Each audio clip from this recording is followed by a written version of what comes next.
Hello, hello, hello, everybody. Good morning. What up? Good morning. Good morning. What up? Good morning. Good morning. What up? What's up? Howdy. Welcome in. Hope everybody's having a great one. We are back. Back again today for day number 88 in a row, I think. Goodness gracious. Day 88 in a row of debating Christians. So, somebody requesting up already. Chapter, if you're a Christian who requested up to talk, let me know in the comments, please. That's really quick. But anyway, this is the channel where if you are watching this as a replay on the... Oh, yeah, no worries, buddy. Yeah, we just debate Christians in here, no problem.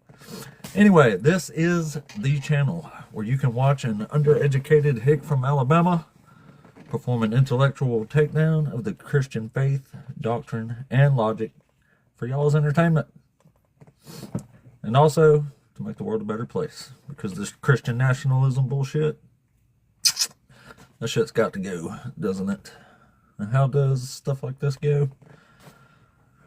You gotta talk some sense into some motherfuckers when it comes right down to it, I think. That's just what you gotta do. What else can you do? You know what I'm saying? Either way, shit's dangerous. It's awful. It's horrible. Me say, if you are a Christian who requested up on purpose, let me know in the comments, please. We will bring you up and get this day started in just a second. Only been on a couple minutes. Yeah. Yep, pretty much. Oh, awesome, so anyway, let me finish my morning startup words and I'll bring you up and we'll talk about whatever you want to talk about. So, as y'all know, we have a best friend on this channel, and our best friend is Dr. Joshua Bowen. This man wrote the book on how to learn ancient Hebrew, which I've been doing.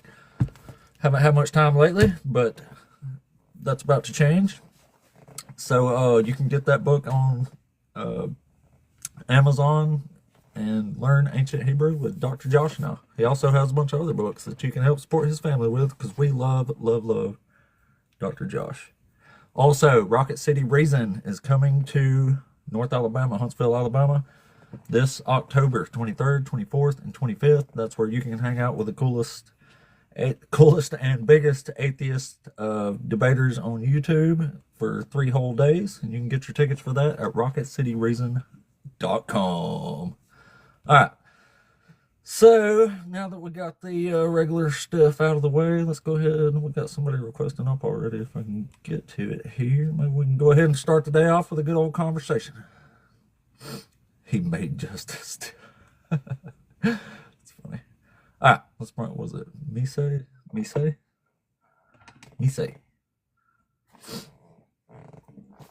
Hey, Mise, you there? Yes, Misa is the right way. Oh, yeah, cool, man. I appreciate that. So are you over 18? Yes, I'm sorry too. Cool. And you're one of the Christians, I assume? Yeah, I'm a Christian. Cool. So which one of these topics did you want to talk to us about today? I want to talk about God is unjust, condones slavery, and commands grape.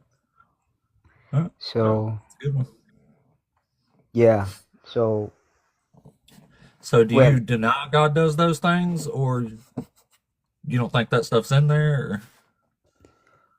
I feel like more of like God disapproves of it, but he allowed the century, it was I think Bronze Age or ancient times, slavery. By the way, it's not the type of slavery we mostly associate. When he kind of just let people go through the motions of slavery, but he was, in fact, when he had the year of Jubilee for Hebrew slaves, he was trying to say that, I don't condone slavery. I want slavery to not be part of the human experience. But, like for example, he has, Jesus said, Jesus said that divorce laws exist because men were hard of heart, right? So God allowed divorce laws, right? I think unfaithfulness, divorce laws. So God is not like God has a strict morality, but He will He will work with uh, non-ideal conditions. So Bronze Oh, okay. Age. So God let the male Hebrew Israelites go in the year of Jubilee, right?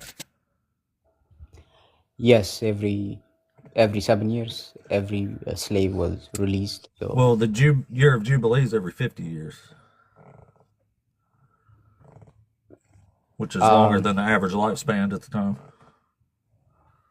wasn't it's 50 years? I thought it was like 7 years, Yeah. 6 years. It Well, was well, I think you're getting the law codes mixed up here. So here's what I know about this. So the law distinguishes basically three types of law. And the two most concerning ones that usually come up are indentured servitude versus like slavery in the antebellum South, which is chattel slavery, owning people as property. So do you follow me and agree so far? yes, I agree. Okay, cool.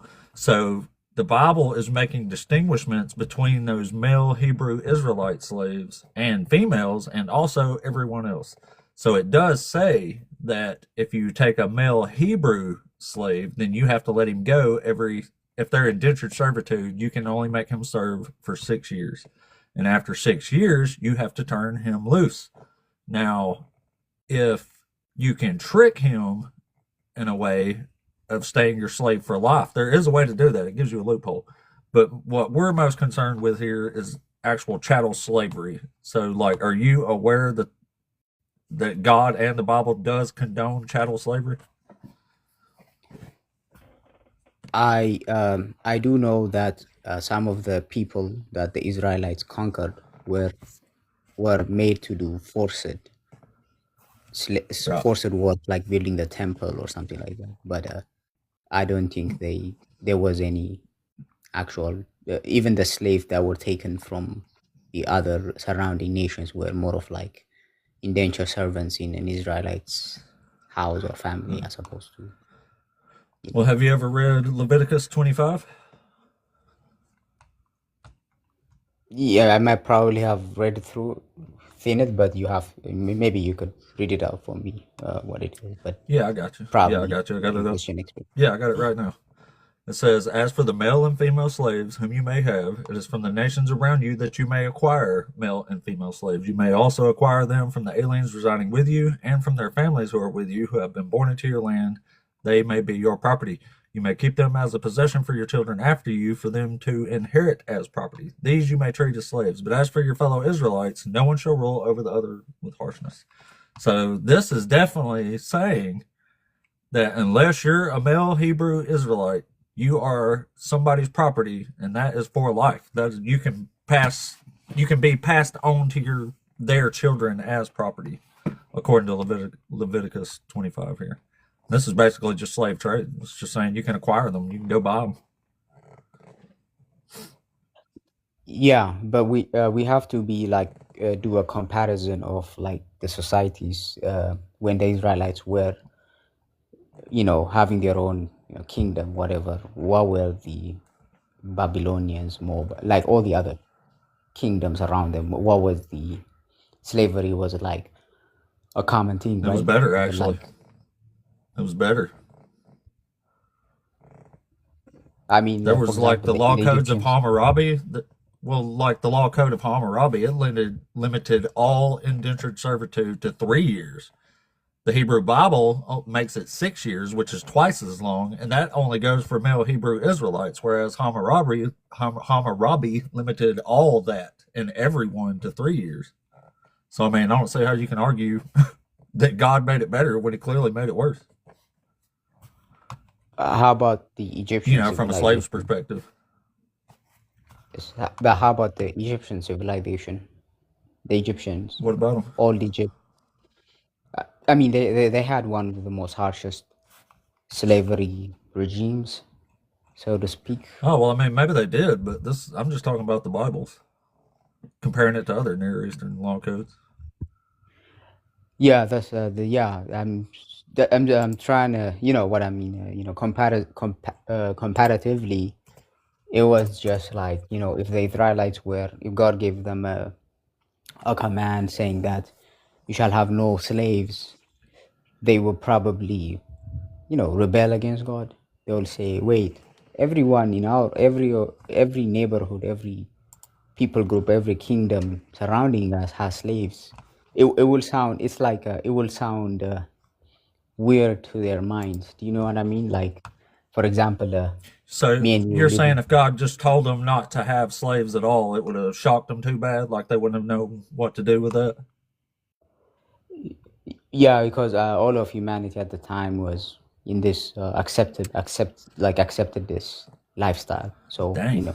Well, you might not like the next verse I'm going to read because God clearly does tell them you cannot have Hebrew slaves. So God clearly doesn't have a problem saying you can't have certain people as slaves at minimum. So why didn't he just extend that to everybody if he was so loving and merciful?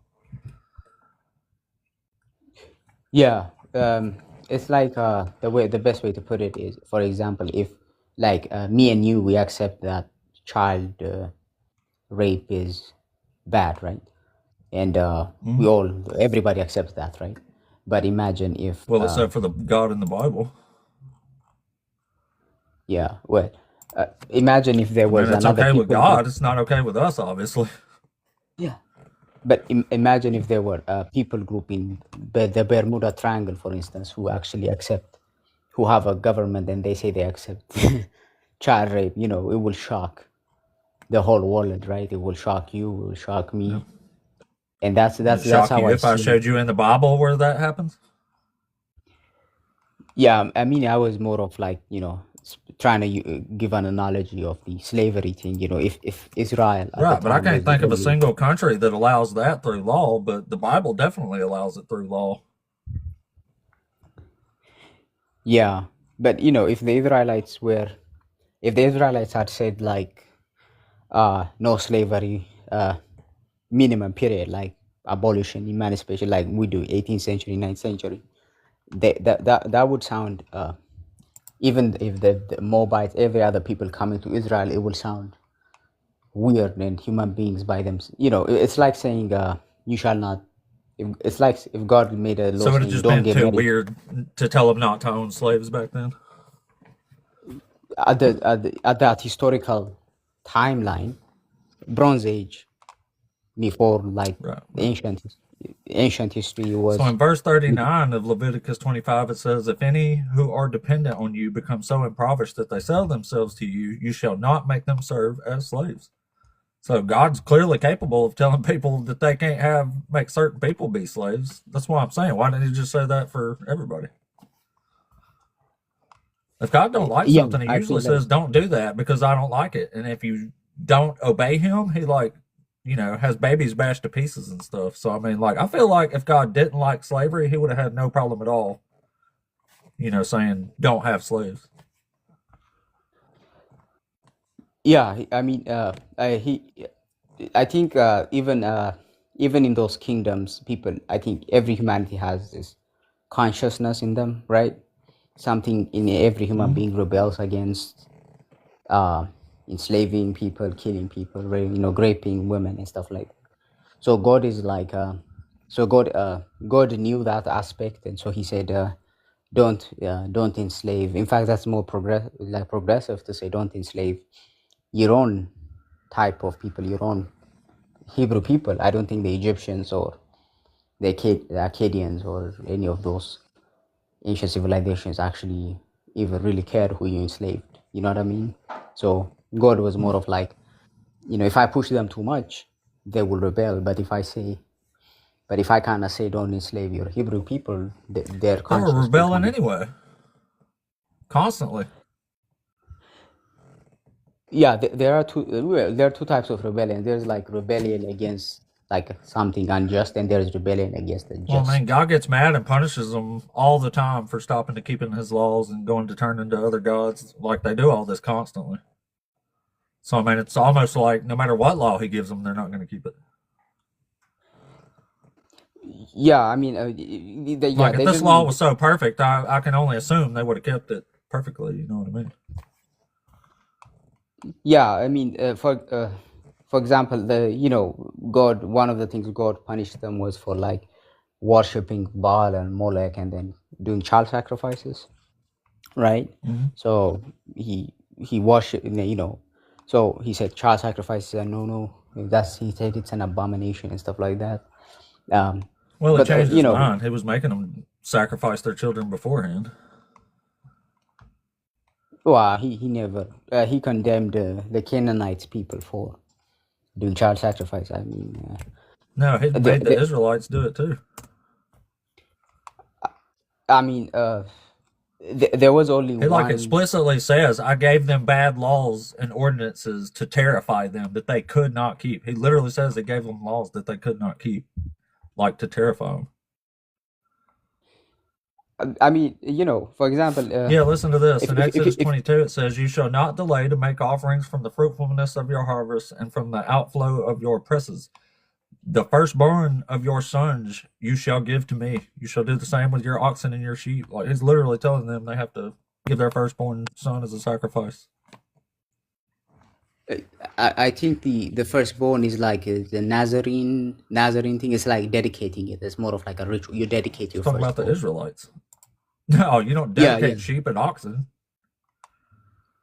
Oh no, I mean, I don't think they had a temple to sacrifice, and they Well, it had burnt says, "The offering, but I don't think. firstborn of your sons you shall give to me. You shall do the same with your oxen and with your sheep. 7 days it shall remain with its mother. On the eighth day you shall give it to me."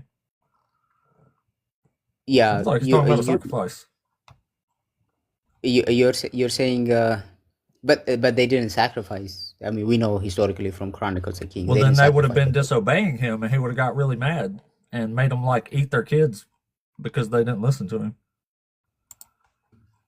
But but even Samuel, even the prophets didn't sacrifice their children. We have no record of child Now, the sacrifices by the prophet. archaeological record actually says they were doing that, and they were sacrificing the kids to Yahweh.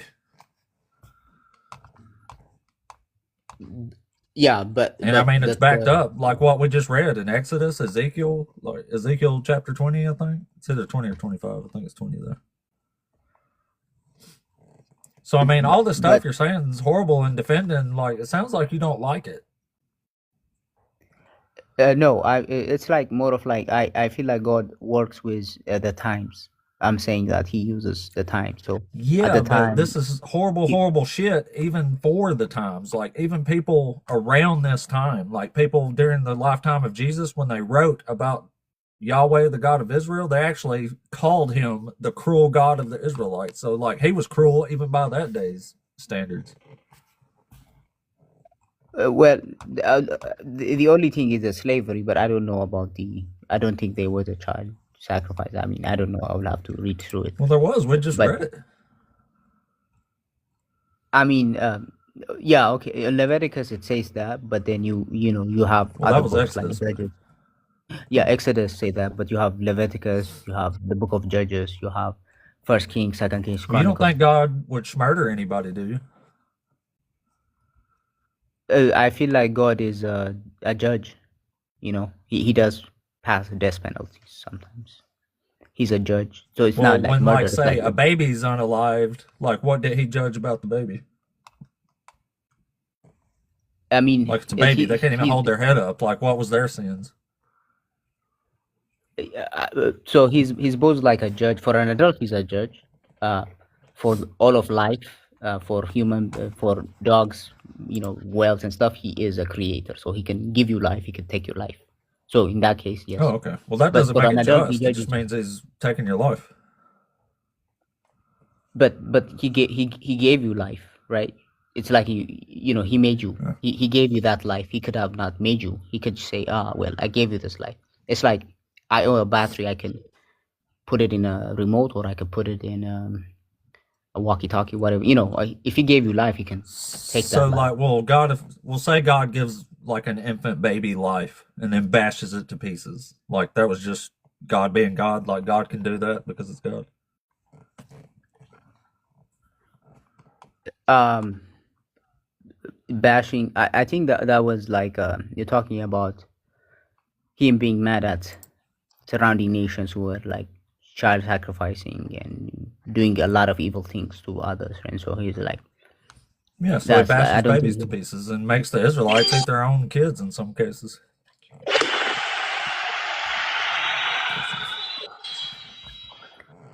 Sorry, I couldn't hear you over the thunderous gifts there. Yeah, but well, he is trying like so he's a for adults he's a judge, right? He also, outside of being a judge, he also have the right to give you life and take life away, right? He takes the life Well, of that's what I'm dogs, saying. If he he takes has the the life right of to do cows. that, it Yeah. wouldn't be. It's like okay when God has a baby bashed to pieces or put to a sword, right? I mean, it's like it's not okay, but for example, how many Well, cows I have know it's me not and you okay. eaten? What I'm Yeah. asking you is like when God does those things, what makes it okay then? I mean, it's not okay for me and you. It's okay to kill a cow, right? We have eaten so many beef so much. We probably have eaten thousands of cows, right? Me and you, right? Because we eat beef, right? Yeah, Because that's given to us. God, for yeah, I God. love So, beef but for actually. me and you, it's not okay to you know to unalive people. You know what I mean? There is a, but Right, God but is I'm like, asking what makes it yeah. okay when God does that? Like, how does it go from being bad if we do it to okay if God does it? Like, what makes it okay for God to do those things? Yeah, first of all, whatever if he takes your life, he can give you back that life.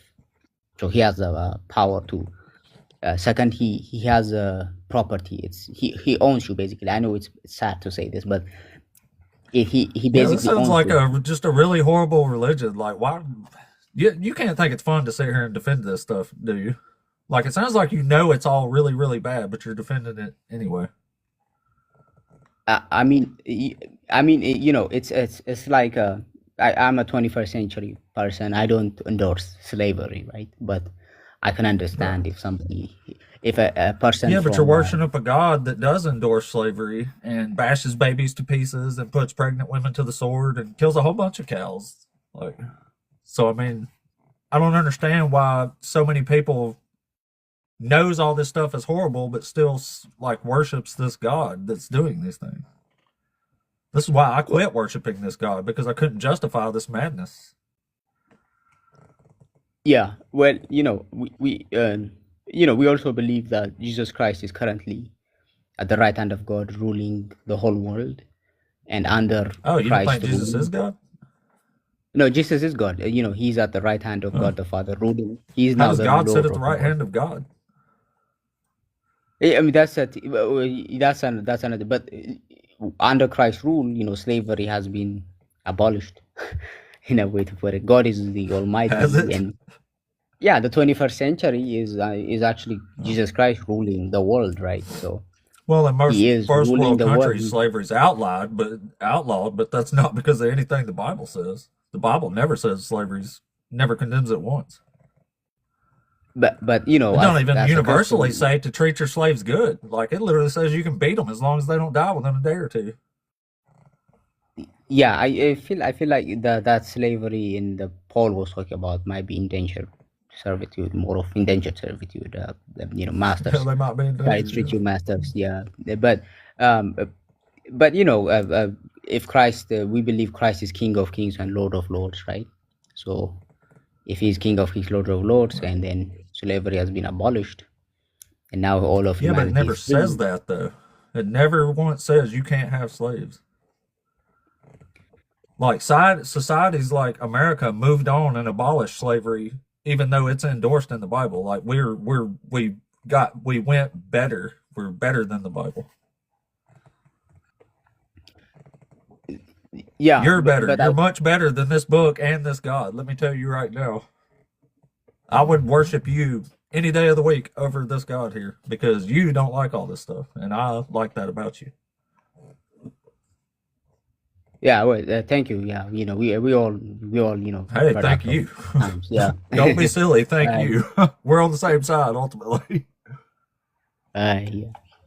But yeah, anyways, I gotta step down. I guess I have work, so I'm about to go to work. But it Yeah, was no worries, brother. I nice. appreciate you coming up and talking with me. Hey, Uh, big W is for Misay here. Big W is for Misay. I'll drop you back, man. I appreciate it. Oh, well, he dropped stuff back. Hey, big W is for that man there. He didn't say any of the shit was okay, so we're giving him W's on that one there. W's, W's, W's. Godwin, good morning, buddy. Error. That's right. Thank you, buddy. Error's my main man, y'all. He's the biggest supporter of the channel right now. Error. Meet me after the show. Meet me out back, and we'll make out for like 40 seconds straight. Okay. Slip you some tongue and stuff. It'll be great. Because Error's so awesome. Yeah, W guest though for sure. WWW. Don't laugh at that, Error. I was being serious. You just got to meet me out here now. I do feel better today. Thank you. I'm not 100%, but I feel way better than I did yesterday. I felt like some major poo-poo yesterday. All right, let's bring up the next one. Oh, we got Christ as Lord's back. Shit. I think we had a... Am I crazy, or did we have a good conversation last time? Christ as Lord, you there? Yeah, what's up, brother? What's up, man? You're over 18 and a Christian, ain't you? I've talked to you before, I think. Yeah, it's been a while though. Oh, yeah. You seem familiar, but I felt like we might have had a good conversations where my... Yeah, my but vague I think memory of it. last time I talked to you was going over the prophecy of Isaiah. And you Oh, was yeah. talking about how it doesn't track, How it what? how it doesn't track to the prophecy of Jesus. Oh, yeah. Yeah. Well, cool, man. Well, which one of these you want to talk about today? Well, I want to go with the first thing that you say is God is unjust, and Okay. I want to be very concentrated on that. When you say God is unjust, what moral standard are you using? It's not a moral standard. It's just a standard of justice. It means you get what you deserve. Yeah. If you do bad stuff, you get bad stuff in return, and also mostly pertaining to crimes, but also to say that the punishment has to fit a crime. Like, it wouldn't be justice like if you stole a candy bar from a gas station and you and your entire family got sentenced to 90 years of hard labor because you stole $1 candy bar. You know what I mean? Yeah, I feel you. But it's Yeah, still yeah. So it still requires I'm comparing having God to that standard of justice. So an eye for an eye. Yeah, pretty much. Yeah. Fair enough. So that's your moral standard that you use. What's the standard of justice? So, if somebody kills somebody, they should be killed as well. Yeah, you can call that justice, yeah. Well, if it's murder.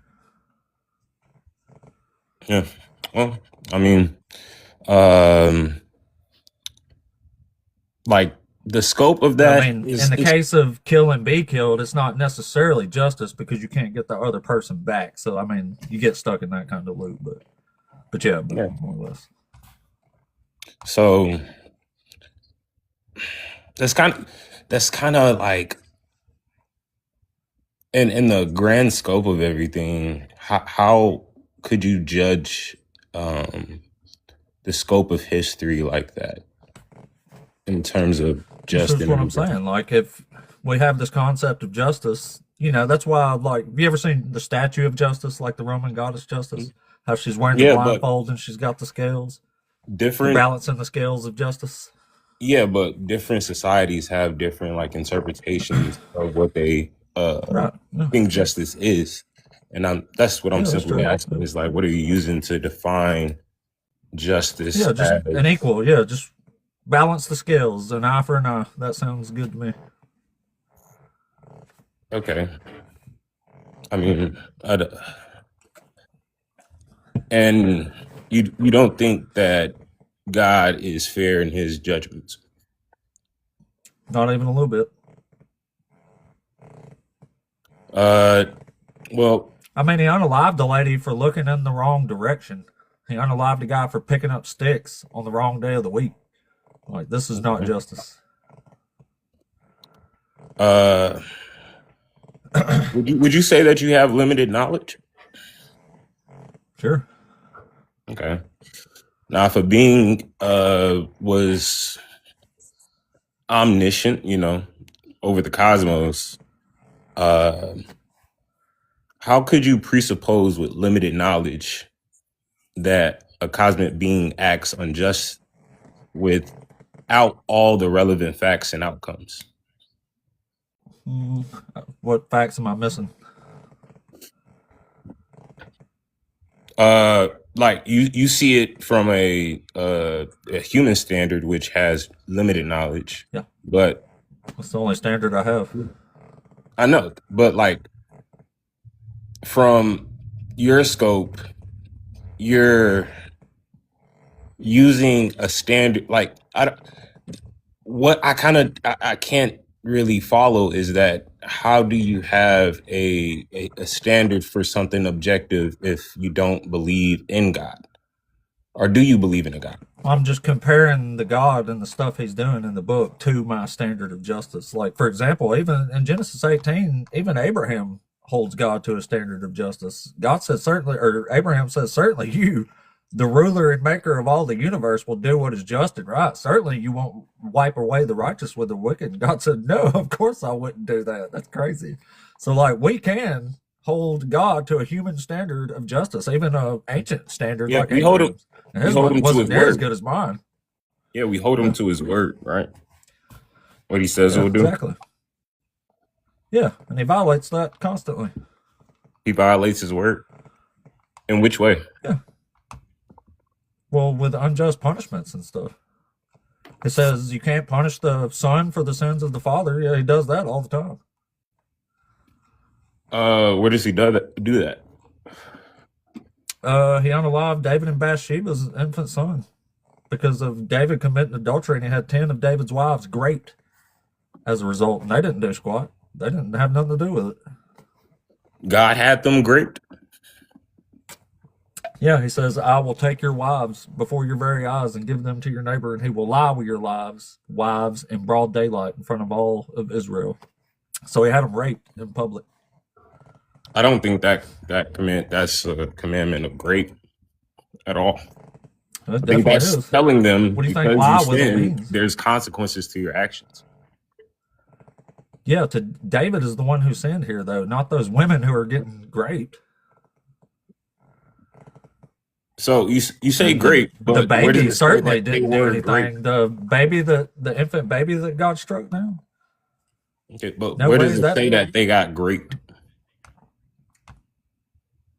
It doesn't use the word graped. It says God is telling him, I'm going to take your wives and give them to your neighbor, and he will lie with them in broad daylight. He said, you did this thing in secret, but I will have it done before all of Israel. And they lived after that. So they didn't commit adultery. They were raped. But that doesn't say grape. Why do you doesn't inject? Have to. The context is implied grape there quite clearly. Because they didn't consent. That's what grape is. It's unconsensual sexual contact.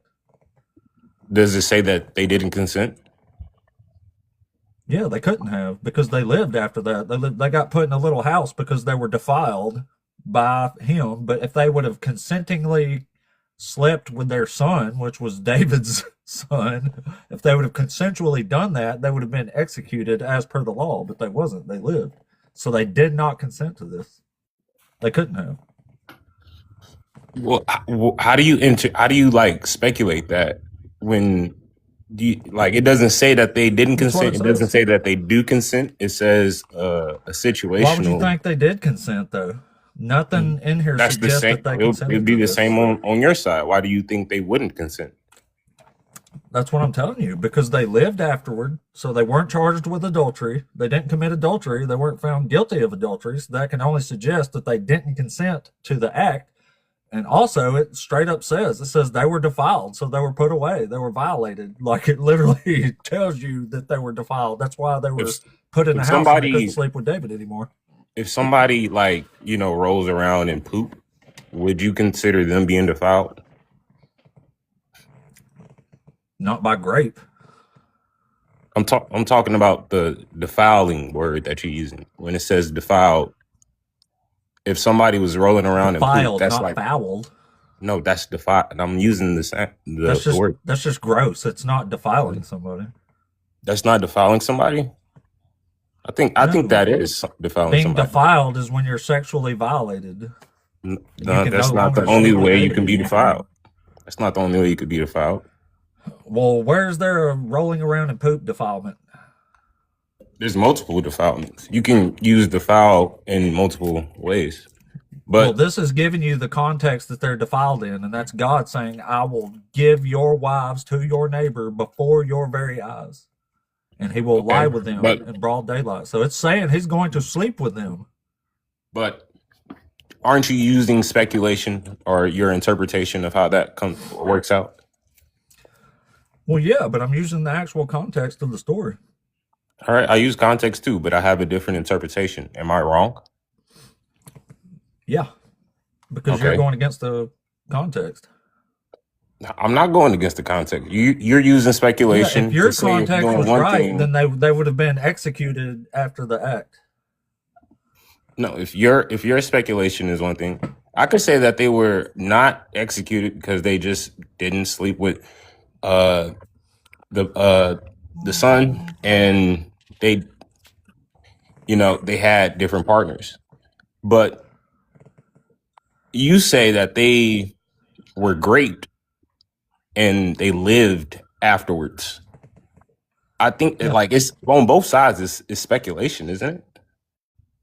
No. If you commit adultery, you get unalived for it. This would have been well known because Absalom is the one who took them and did this thing. This was David's son during a coup. It was like he was overthrowing him. It makes no sense that they would have flipped sides and started serving Absalom, David's son, in this coup and still lived after that. Like, they would have been violators to the crown, so they would have been many-fold executed. They would have been being a traitor.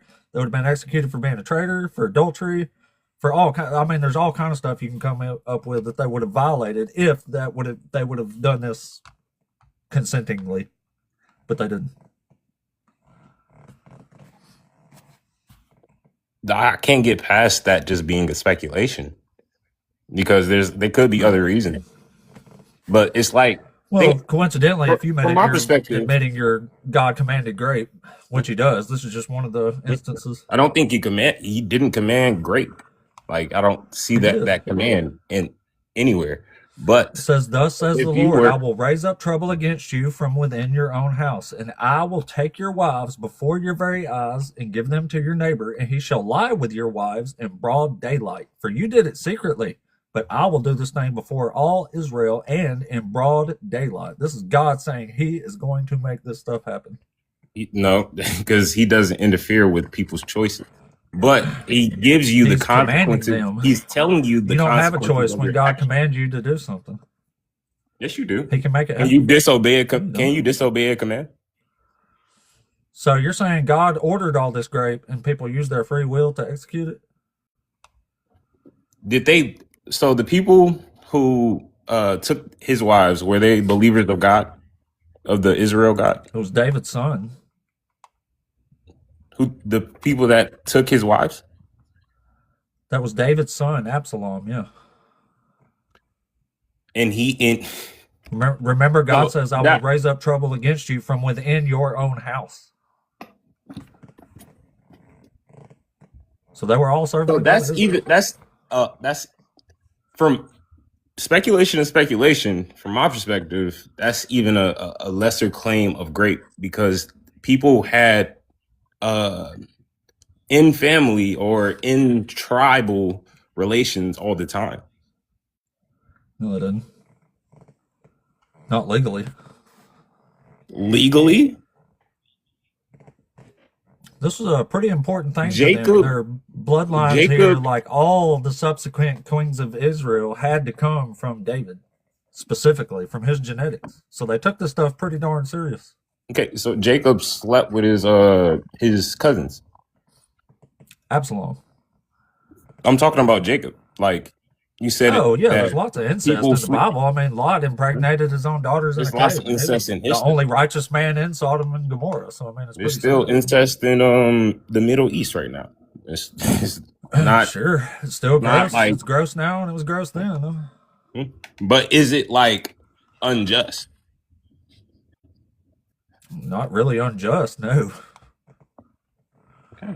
I mean, look, It's I gross. think It's dangerous because it's dangerous to your genetics. Like it doesn't produce the most viable, healthy offspring. So, I mean, it's just bad.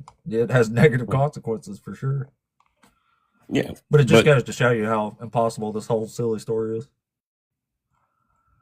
But anyway, like it doesn't even matter. Like even if you don't call that grape, you still have a baby that's being straight up unalived by God Himself. And this is only one chapter here. I can show you plenty of chapters where God definitely commands grape. I know there's a lot of hard things in the It Bible. says the words. If that's That's what you want to see is the word grape, I could show you the word grape.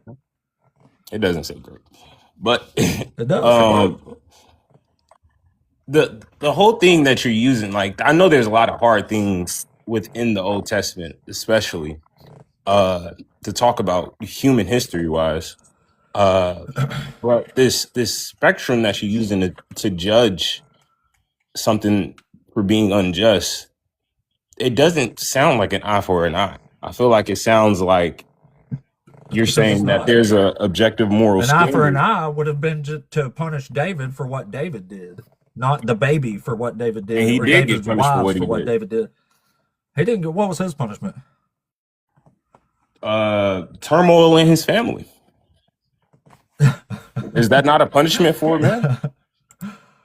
You could argue that might have been a punishment, but he didn't get punished. The baby got the punishment, and the 10 women got the punishment. Like this right here, it says it. It says, what it said? David said to Nathan, "I have sinned against the Lord."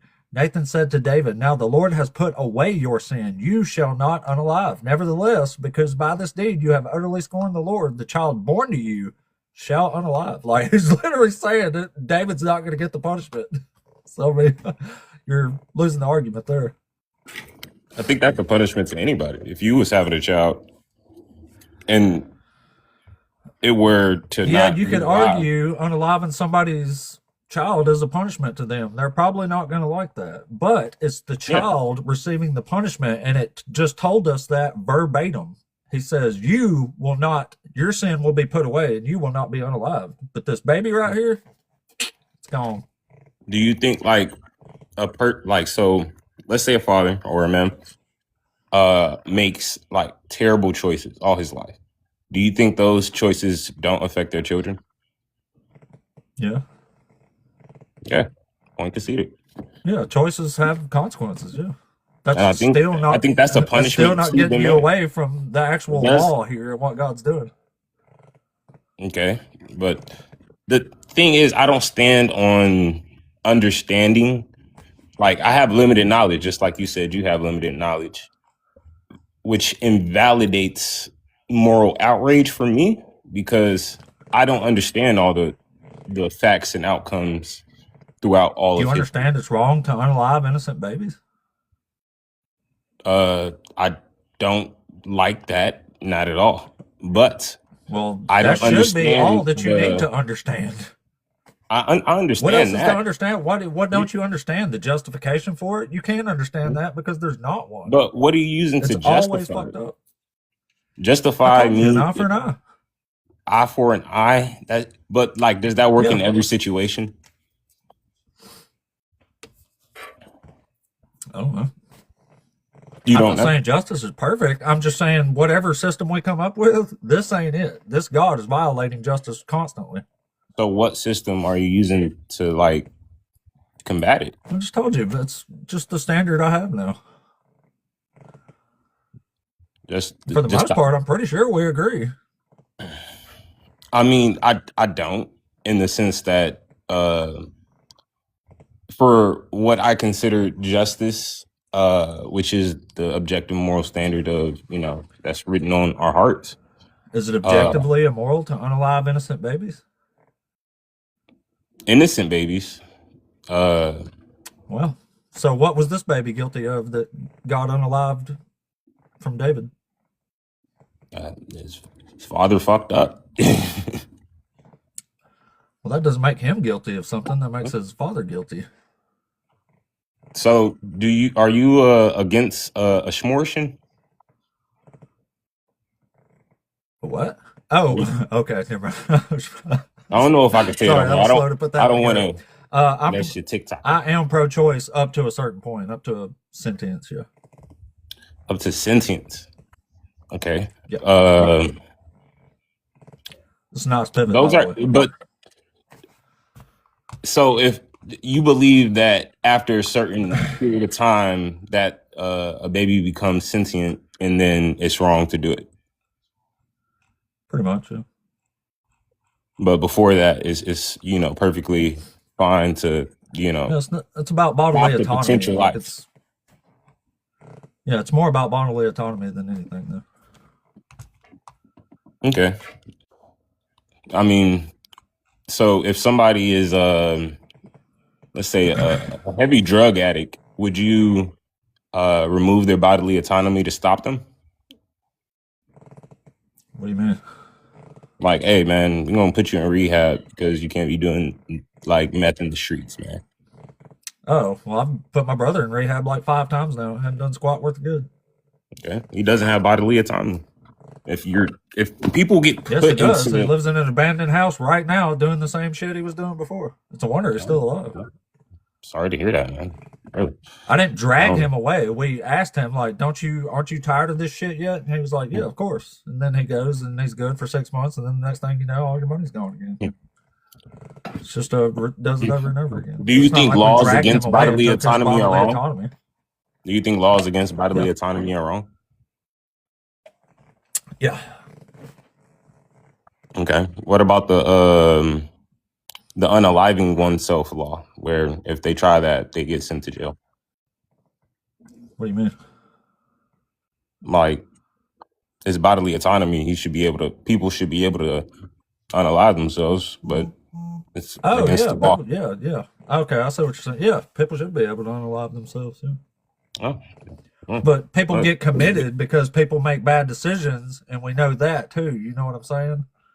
So it's a little more complicated than just getting punished for trying to unalive yourself. That's why I think like stuff like assisted suicide should definitely be a real thing. I think, yeah.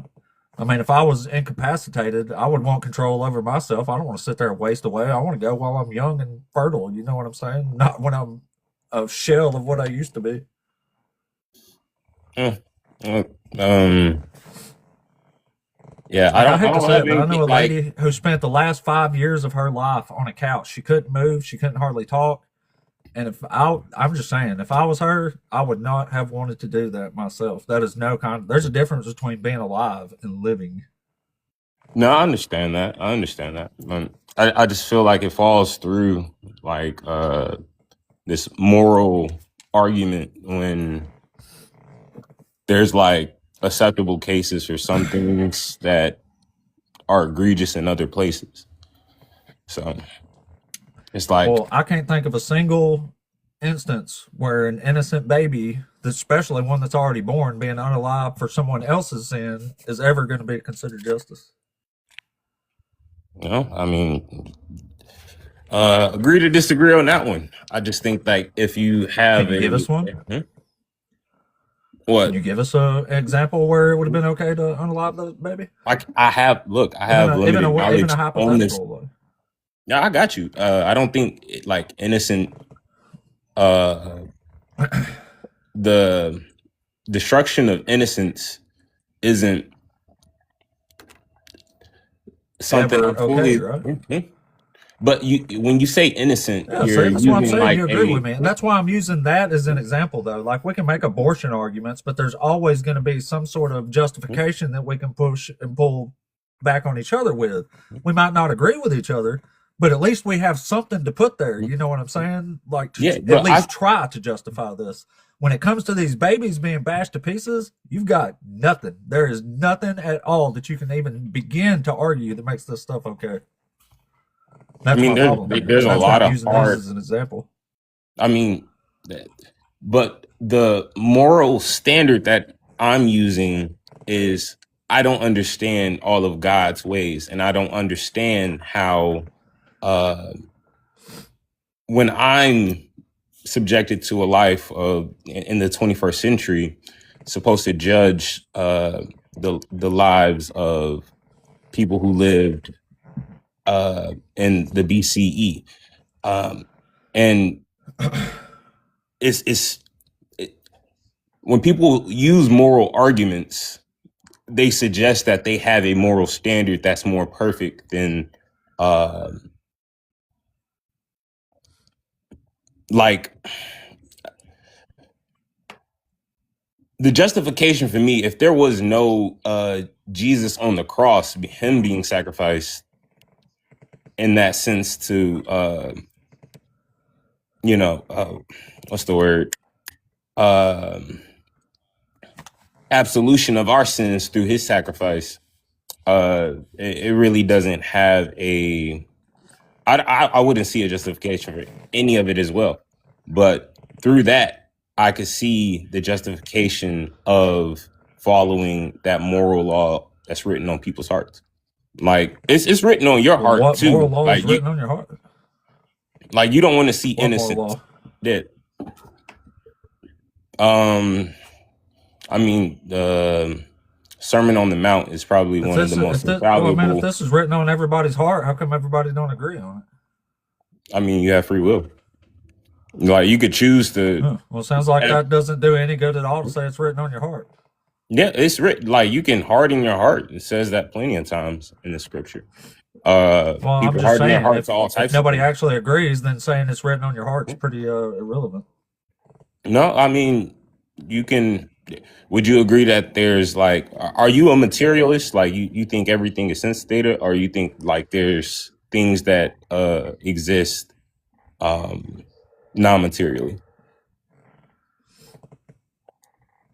What do you mean? What example Like would that be? Like truth, for example. Like there's an objective truth that exists across like the world, same here in America as in Japan, Europe, Russia.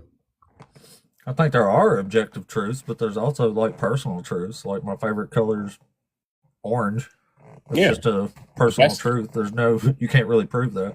But can that ever change? True, it needs to comport with reality too. Yeah, it's like using the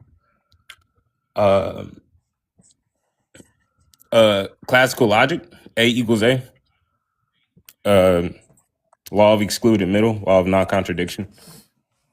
So the main thing is that when we first sin, we fell, sent into the world, and not a lot of bad things happen.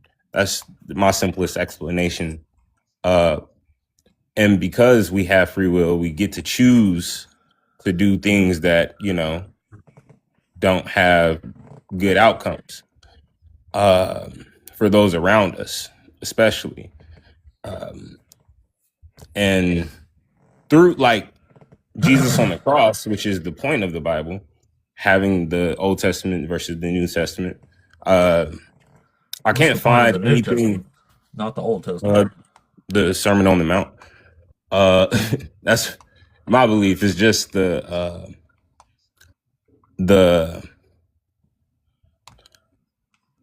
death and resurrection of Christ, which brings that the maximum out of that non-material. Like you can feel when somebody's lying to you. You can feel somebody's being truthful to you. You can understand that like love is something that's real. It's not just a chemical imbalance in your brain. These things are real. These things that we can't touch or see are real, but where it comes into the maximum is through Jesus. And that's where the faith part comes in, is where it's like where you don't understand, because I can't claim I understand everything in the Old Testament. It's like it's a hard read, definitely. But it turns out it's hard to understand things that don't make any sense. So no, I think it does make sense. I mean, I can't say that you said you don't understand. I can't say nah, it's not that I don't understand it from my perspective, just like you understand it from your perspective. but I have limited knowledge. I can admit that. I don't have ultimate knowledge of all the outcomes. That's what I'm saying. There's no knowledge that you're going to get that is going to tell you that it was okay to unalive innocent babies. Well, I mean, it's just that straightforward. I just feel like this is right there. Well, I think this is just a moral dodge believers do, like to hold on to worship of a deity that they know is doing bad shit. They just say, don't try to understand it. But what do you use to like solidify your moral standards? Is it just preference? Yeah, that's all morals are. They're subjective. It's coming out of our brains. That's what makes them subjective. Objective means if something is objective, it means it's true independent of a mind, right? I mean, that's why there has to be an internal mind apart to actually argue for truth. There has to be something that has eternally already existed as true. Objective morals are real. That's what objective means. Objective are there any real independent of a mind? Yeah, but like you're saying that your moral standard is different from you can say something is just against anybody else is just you saying that's what you prefer. Yeah, it's just my opinion. Yeah. So if that's the case, why should anybody listen to you? Because I can actually explain myself without saying don't lean on your own understanding. I can give you reasons why this stuff is bad, and I suspect you actually agree with me. I think unaliving, doing smortions is bad at any point. Is that based on the Bible? I think it's based on the ending of potential life. Right. So ending life is bad. No, it's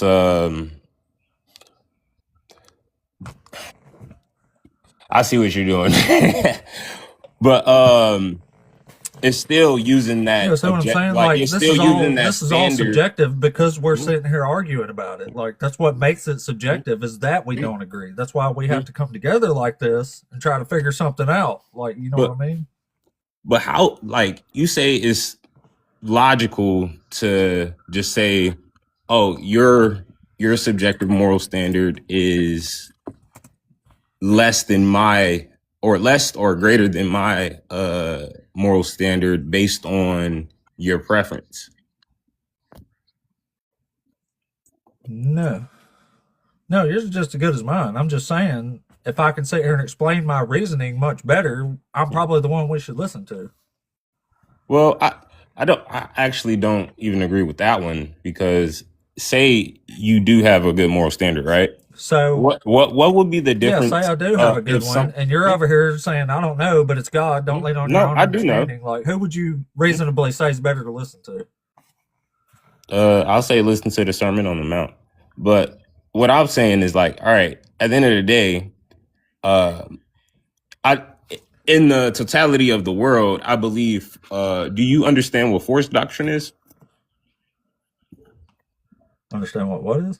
Force doctrine. Forced doctrine? Yeah. I guess it's a doctrine you force on somebody.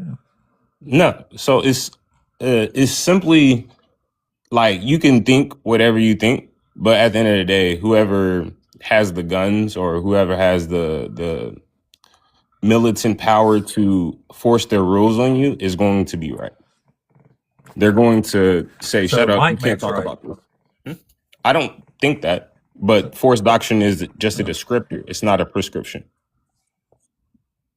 So you could say that, like, yeah, you can reason out better than somebody on your morals, or you can make it make sense better. At the end of the day, if somebody is like, nah, I wanna grape and unalive people, and I have the guns, they could just do whatever they want. Yeah, that doesn't make it right though. It just makes them stronger. Okay, but if it's all subjective, what would be the point against fighting against them? Because when you're the one with a gun in your face, you tend to feel a little bit different about it. Okay, but like, what would make them wrong? I'm sure the one aiming the gun feels great about it. Yeah, it's probably just great for them. But I Okay, have a but problem with the one having the pew pew pointed at them. all right, cool. But what would make them wrong? What would make them wrong? That they're pointing a pew pew at somebody and ordering them around. All right, but that doesn't answer the question of like, yo, if Do it's you your want that preference done to and it's you? their preference, what makes their Is it your preference? preference? It doesn't have to be, but what will make them wrong?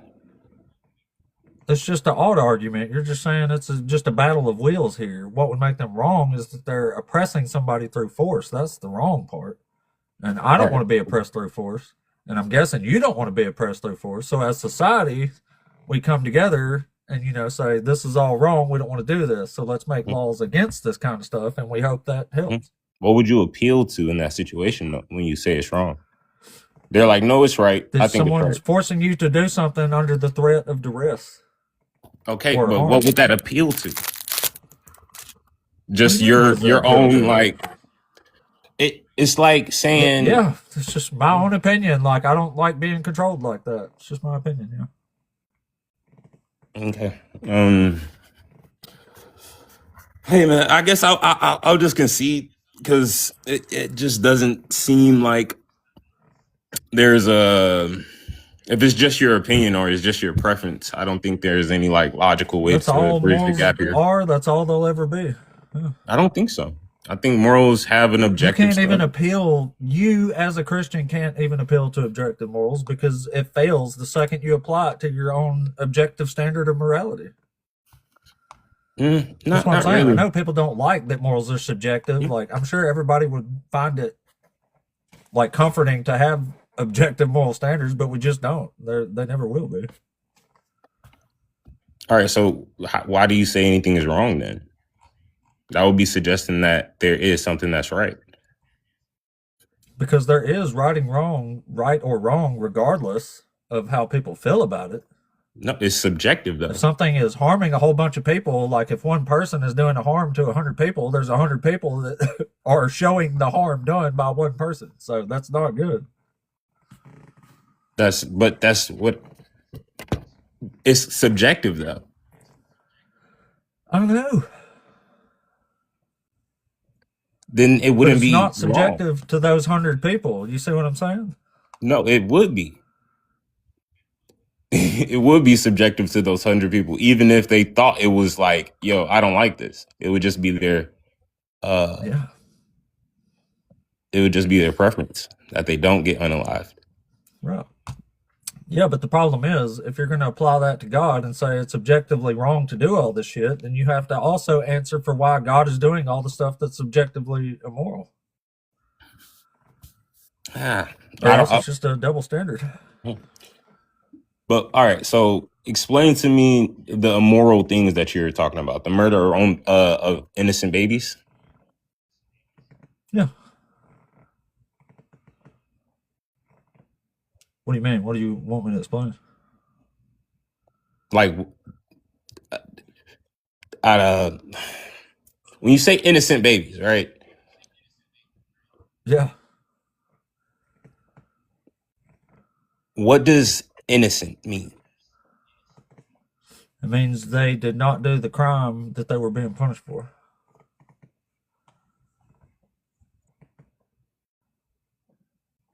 Because, I mean, babies didn't do anything. They're just babies. Human babies can't do too much except like poop and cry and eat.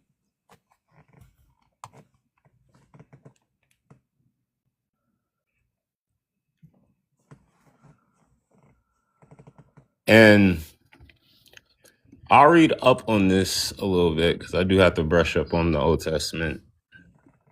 What verses are you appealing to when you use that? When you talk about that? That story is in 2 Samuel chapter 12, but I mean 2 Samuel chapter 21, 24, Isaiah 13, Jeremiah 19, Leviticus 25. I mean, there's verses after verses of But these the kind of things specific going on. verses that approves unaliving of innocent babies. Oh, that's just where I like that example because God's doing it directly. Well, where is it? Verse which one is it? Verse 15 In 2 Samuel? in 2 Samuel chapter 12. Yeah.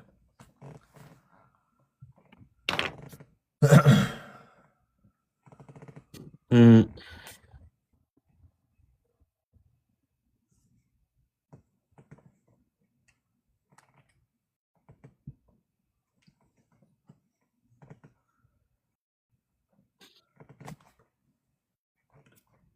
Blake's the child and became sick.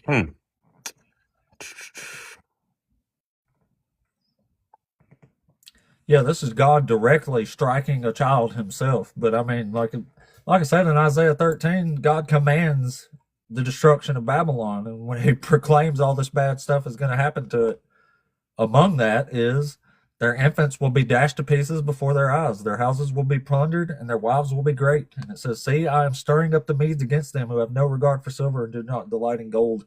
Their bows will slaughter the young men; they will have no mercy on the fruit of the womb." And their eyes will not pity children. Like this is God commanding all this stuff to happen.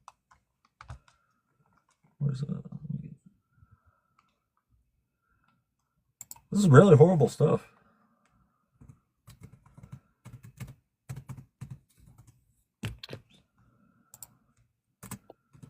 Well, I was look. Here, I would listen say to in this sense, listen to some of this language here. Let me read a few lines from Lamentations chapter 2. This is God destroying his own people in his own city. And it says, arise, cry out in the night. At the beginning of the watches, pour out your heart like water before the presence of the Lord. Lift your hands to him for the lives of your children who faint for hunger at the head of every street. Look, O Lord, and consider, to whom have you done this? Why should women eat their offspring, the children they have born? Should priests be unalived in the sanctuary of the Lord? The young and the old are lying on the ground in the streets. My young men and my young women have fallen by the sword. In the day of your anger, you have unalived them, slaughtering without mercy. Like, this is literally talking about God. okay. God is slaughtering without mercy in the streets of Jerusalem here. Well, would you agree that the Bible describes God as a judge? Yeah. Okay. So, not a good one, but a judge nonetheless. No, you could say that. But when he appoints life and death, do you think like being a judge that's in his jurisdiction if he owns the cosmos? Well, it's like you said, if you have the firepower, you can do whatever you want. But that's just might makes right. But that doesn't mean it's actually right. It just means you're the one with the muscle who can do whatever It's you want. not might makes right. It's really actions have consequences. So, and all of the frames. That's not the same as justice, though. No, hey, look, you can say that, but from the moral framework that you're using, sort of, but it's not necessarily the same. No? But you're using my preference is, I think this is right, moral framework against a cosmic entity that in his word, you know, he says that they're like he does appoint death to sin. So when people choose sin, the consequence is death.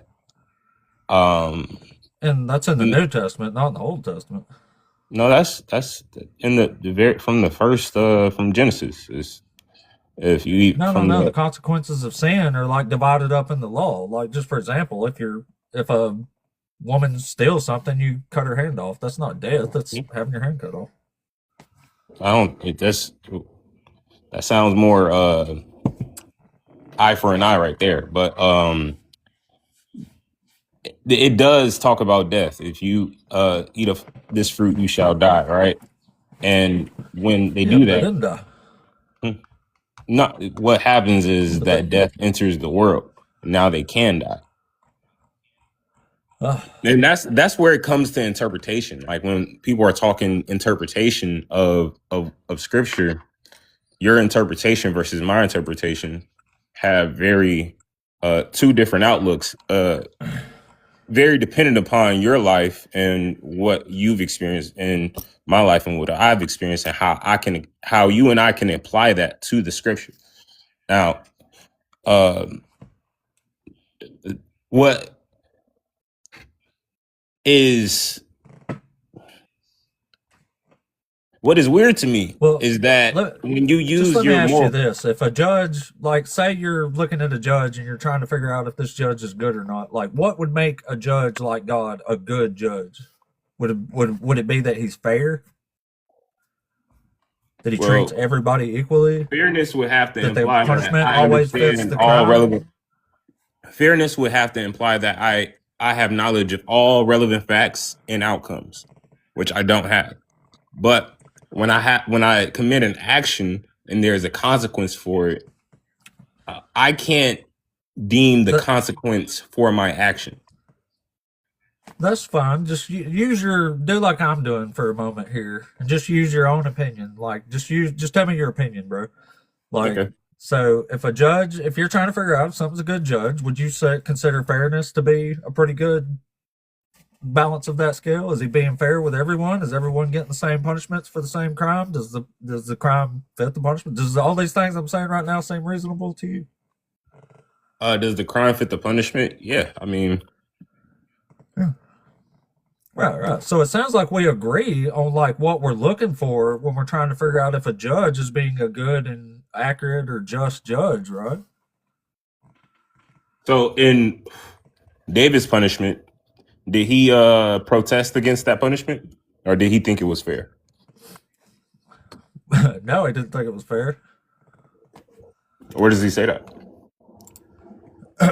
Let's see. He actually repents and fasts after. Yeah, he said, while the child was still alive, I fasted and wept, for I said, who knows, the Lord may be gracious to me and the child may live, but now he is dead. Why should I fast? Can I bring him back again? Shall I go to him? But he will not return to me. So, I mean, it sounds like David's pretty upset about the whole thing. Yeah, he sounds like he's lamenting, but he knows that he's wrong. That's why he yeah, that's what a lamenting is. It's an expression of great grief or sorrow. But yeah, David knows he messed up. You can be, but it doesn't mean like if I committed a crime and I go to jail for it, I can be sad about it, can I? But I still got to go to jail. Sure. So here, I was about to read you another one. Where you've heard of the census of David, right? The census? Yeah. 2 Samuel, I think it's 24, where God tells David to take a census. Yeah, but yeah, what are you referencing? Samuel 24? 2 Samuel 24. So, yeah, he tells David to take a census, and David takes it. But apparently that was a bad thing to do. It doesn't say why. But apparently God gets really mad and unalives 70,000 Israelites as a result because David counted people wrong, I guess. I don't know what happened there. But anyway, David straight up says it in this one. He says, when David saw the angel who was destroying the people, he said to the Lord, I alone have sinned, and I, the shepherd, have done evil. But these sheep, what have they done? Let your hand, I pray, be against me and against my father's house.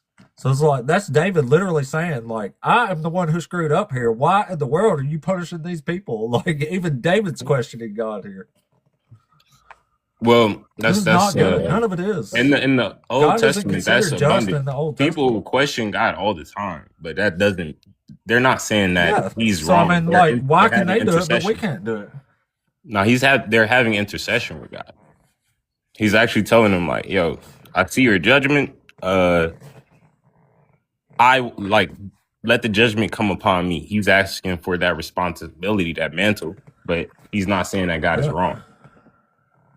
He is saying he's wrong. Well, I mean, that's just interpretation. Sorry, I'm getting spam called. I need a thing.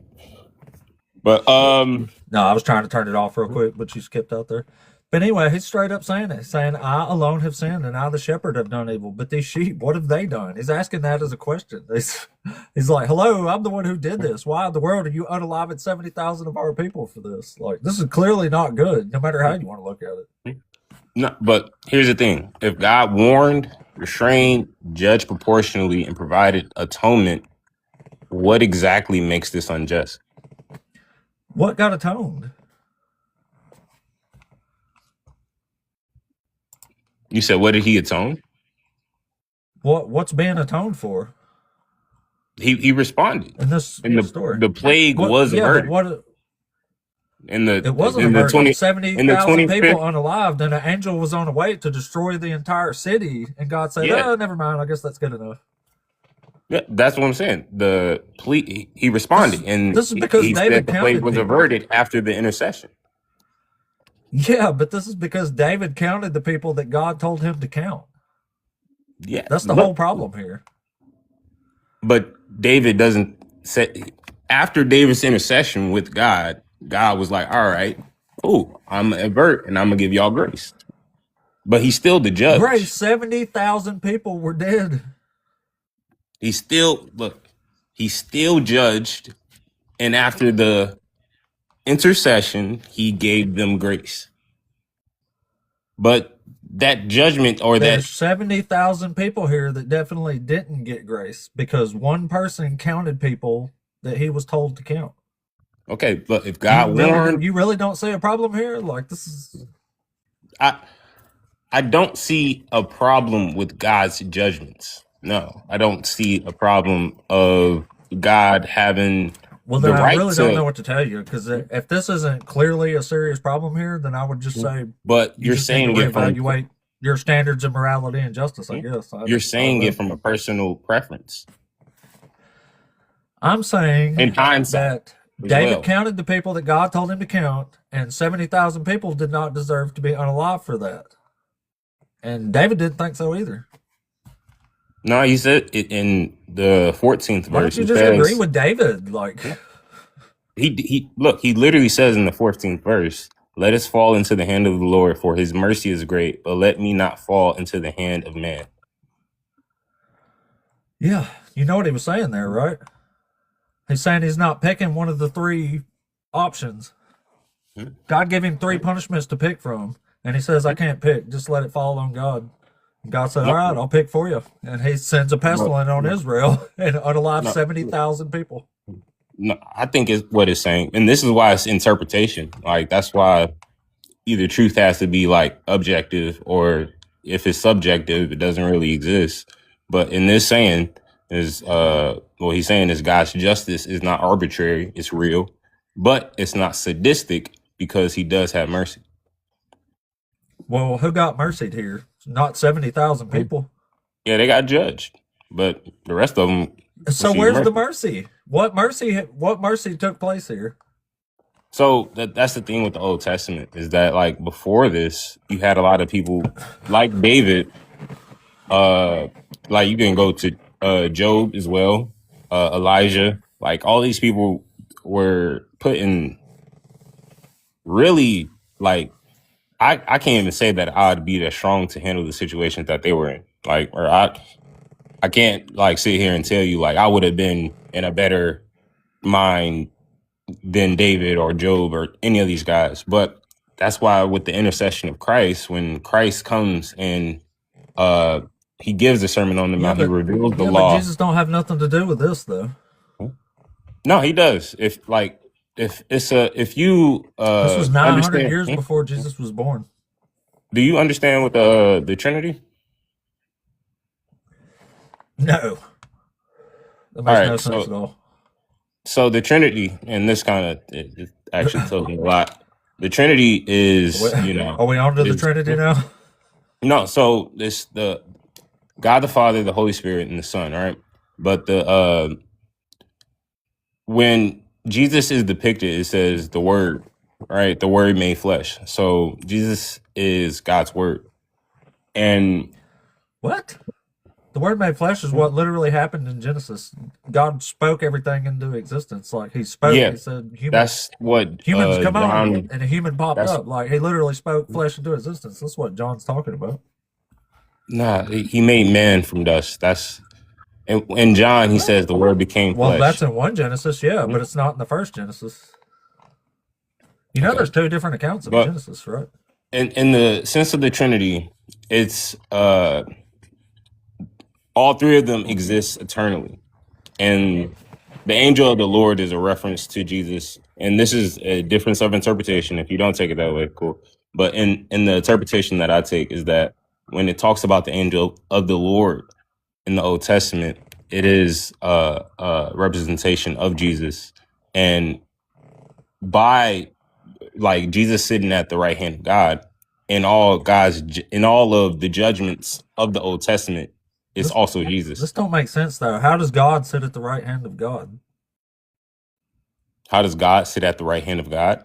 So Yeah, that makes no sense to me. That's like I'd have to saying the explain apostate like ape sits at the right I hand of the apostate ape. Like I can't sit at my right. own right hand. Like I'd have to explain like the distinction of persons and being. Uh, would you do you understand like what being is? yeah, I've had a whole lot of people try to explain the Trinity to me, but it never makes any sense. Do you know what being is? No, tell us. All right. Would you say a rock has being? No. No, a rock doesn't have being. A rock be's a rock, if that's what you mean. I don't know. All right. I mean, it has being. It exists in reality, right? Well, can this rock here be that rock there? No, it can't. But the rock is still a rock, Oh. right? Yeah, can But this rock sit here's on the the throne distinction. and also sit in this chair over here to its right? All right. But can a rock be a person? Not as far as I know. All right, but it has being, right? The nature of a I rock don't know. it's hard to explain it. Like I would Yeah, suggest that you I brush bet up it on is. like ontology in that sense. Um, Right. but um, persons is it's hard to explain, especially if you don't understand like the ontology argument. What I don't But understand is how a rock can sit on a chair and also sit on this other chair over here at the same time. Doesn't make any sense to me. It's like saying Jesus is 100% God and 100% man. It's like saying you have a car that's 100% black and also 100% yellow and also 100% orange. So that makes no sense at all. no, that wouldn't be the proper analogy. Especially when you're Sure defining would. You're saying, person. do you think When you're Jesus was defining 100% person, man? so when you have twins, will they be the same person? No. Okay, but they're both humans, right? Yeah. Okay. So But they're when not you're the talking same about human. persons, when you're talking about persons, you're talking about a distinct um Right, a yeah. distinct So, I mean, like, yeah. under Do you think Jesus not is just 100% man? of course, yes. Is he 100% God? Yeah. But this is the thing. So when So what you're I'm saying, that's explaining God, 200%. Like, that's saying so 100% black, 100% orange at the same time. okay. But uh when you're explaining God, God has to be eternally uh, what he is, or it's like it wouldn't have objectiveness in his existence. Like his existence would it be objective if it isn't eternal? It's not objective. It's imaginary, I think. Oh, well, if it's imaginary, It's what are not you using objective. to? Nobody can show a single scrap of evidence in reality that this God's even a real thing. Do you think truth exists? If it comports with reality, yeah. Can you step in truth? Like a pile of dog do. Like, yeah, can you like step in truth, step through truth? I don't know what you mean by that, man. Like you said truth exists, but like, can you show me where it is in reality? I'm saying truth comports with reality. Like just for example, like with the orange thing. Like if I tell you my favorite color is orange, but So everything I own is purple, it doesn't really suggest my favorite color is actually orange, does it? that's equivocating. Truth. Well, When you say maybe truth, it would do you be think truth is objective. just a concept? No, Do the you think truth is what comports with reality. is truth just a concept? Well, I Then? mean, yeah, it's a concept in the sense that human mind thinks some stuff are true as don't, if that's what you mean, I guess. But Well, can the truth be a lie though? no. No. All right. So would truth Yeah, have to that's be an objective? oxymoron. Would truth have to be objective or subjective in order for It it to be true? depends. Like if it's a personal truth, you can't really objectivize something like that. You can't really I don't think objectify personal like a truth personal exists. truth, but I you can think object. you Like have if you make a claim what is like if you but don't what eat, is a you'll personal die. I truth? think you can demonstrate that pretty easily. A What personal is a truth would be personal like your truth? favorite color, your favorite flavor of ice cream. You know, those things tend to change. You might have a favorite song that might be a different favorite song next week. You know what I mean? Like, But that's just a preference. That's not a truth. it's a personal truth. It's true It's that a it's your preference. favorite song, isn't it? The preference. It's That true could be that it could it's be your true in favorite that song. sense, but you could have a different favorite song. That's not like that's a preference. It's just wouldn't be truth. Truth would be I'm like sure you prefer certain 1 types + of 1 music, = but 2. I'm talking about your favorite song, saying it's true that this is your favorite song. I'm saying that's a personal truth. I'm just trying to make it an easy example. But that's just a preference, though. Like you could say that's true. Yeah, it is my favorite song, but it have to be my favorite song. It could Okay, not and be that's my what I'm favorite talking song. about. But I'm that sure you is, prefer your favorite song. Yeah. but is that real though? Is that like something that like if Yeah. it's true that it's my favorite song, is that truth real? Yeah. All right. Now, Yeah, can you that's a show me real where truth that because is it's in true. reality? Yeah, you listen to that song every day, No, all day not long. It's not like, why not does the he keep listening to example. that damn song? Not the example. I'm talking about the concept of truth. Like, where is truth? Yeah, I Where know. can I You're find asking truth? me how would I show something like that is true, and I'm showing you how it lines up to reality. How, Like if you how said could this you is your tell? favorite song, and I said How, say the first line, and you couldn't do it, that doesn't suggest that it might still be your favorite song, but it doesn't suggest you know it very well. So you're yeah, already that. heading down the path where it doesn't seem as true. All right, it doesn't seem as true, but like in that sense, you would be like, oh, okay, I'm just you're saying, you keep lying, right? going. You'd have like, all right, he's probably lying that this Well, is man, his if you favorite said it song. was your favorite song, and I said, say a lyric, say who sings it, which album is it on? Like, if you literally can't tell me anything about it, then I can safely assume you're lying. But if you know everything about it, I'm pretty sure you're telling the truth. All right, but that's not like truth itself, because truth would have I to know. apply across these things, across multiple different axioms Well, in what's order the for truth that thing about to be God? true. What's a truth that can show that a God is real? No, well, I'm asking you, does truth exist, or is it just an abstract Yeah. concept? So it's just What an difference abstract does it make? concept. It exists as an ASAP concept. Yeah. Oh, but you use it, don't you?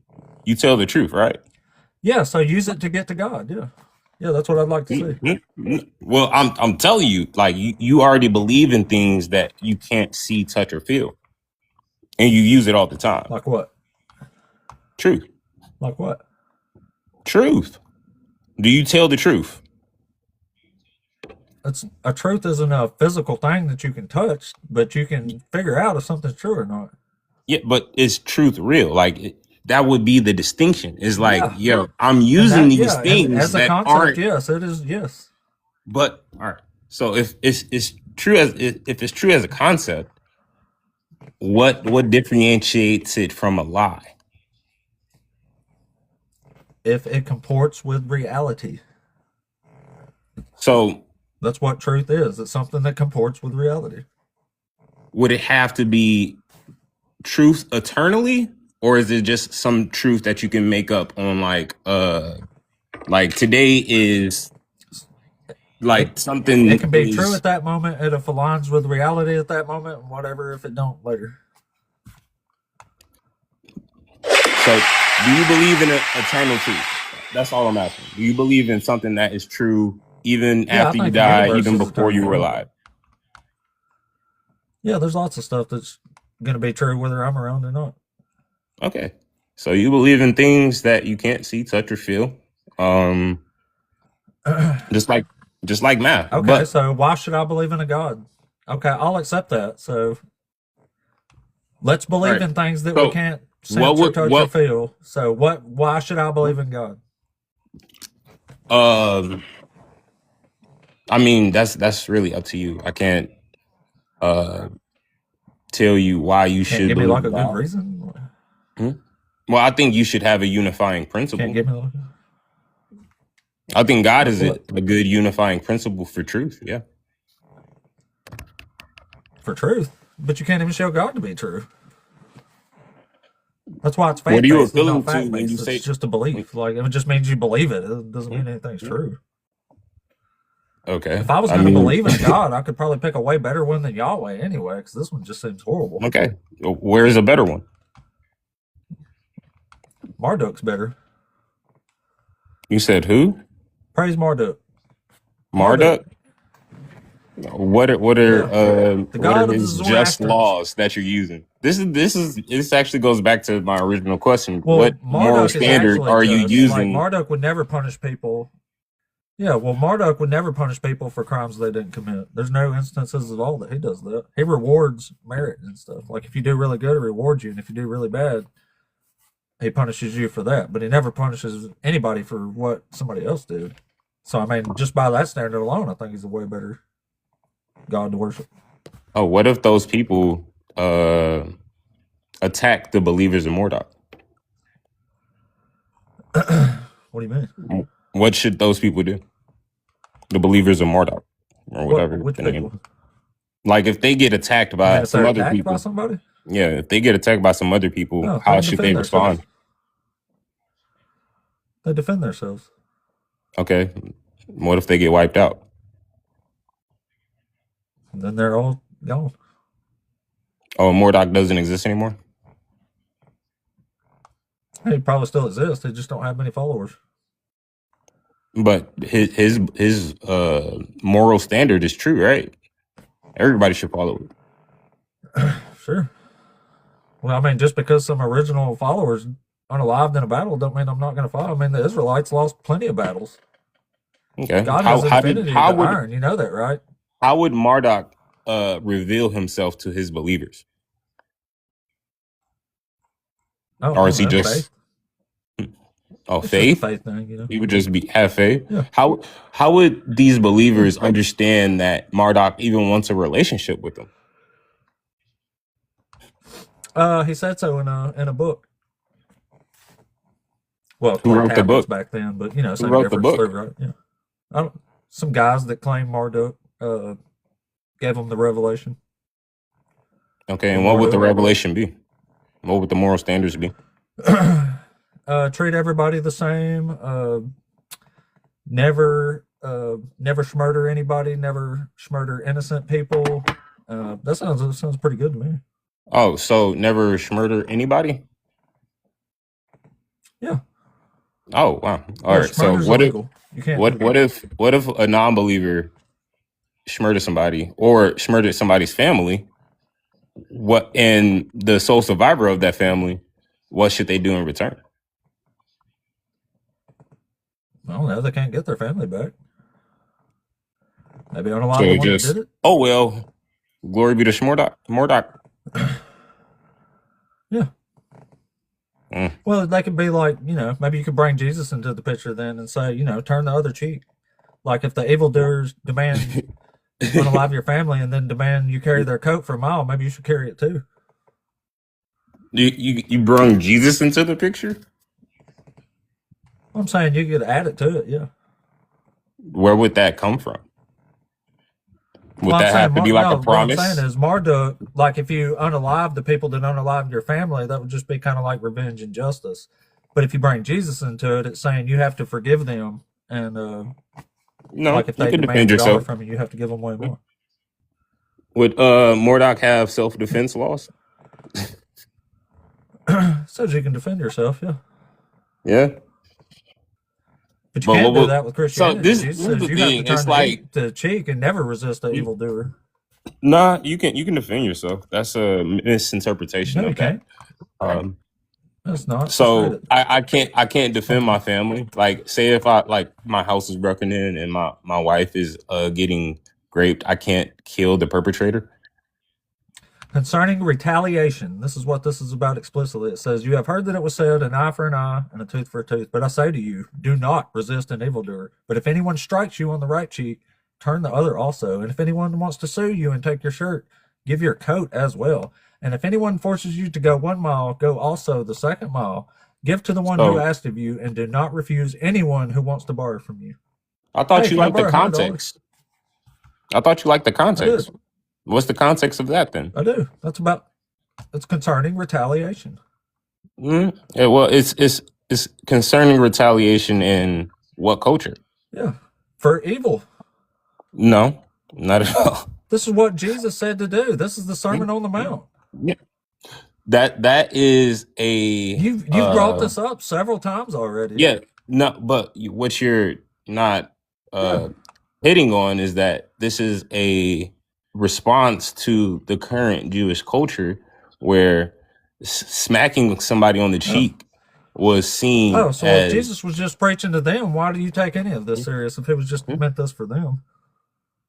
Why do you take this serious if he just meant it for them? well, it speaks to the culture. So the culture. It's like now all of a sudden the listen, person he's talking to matters. Like you're really not going to like where this is going, man. I'm telling you. No, I do. I know where it's going.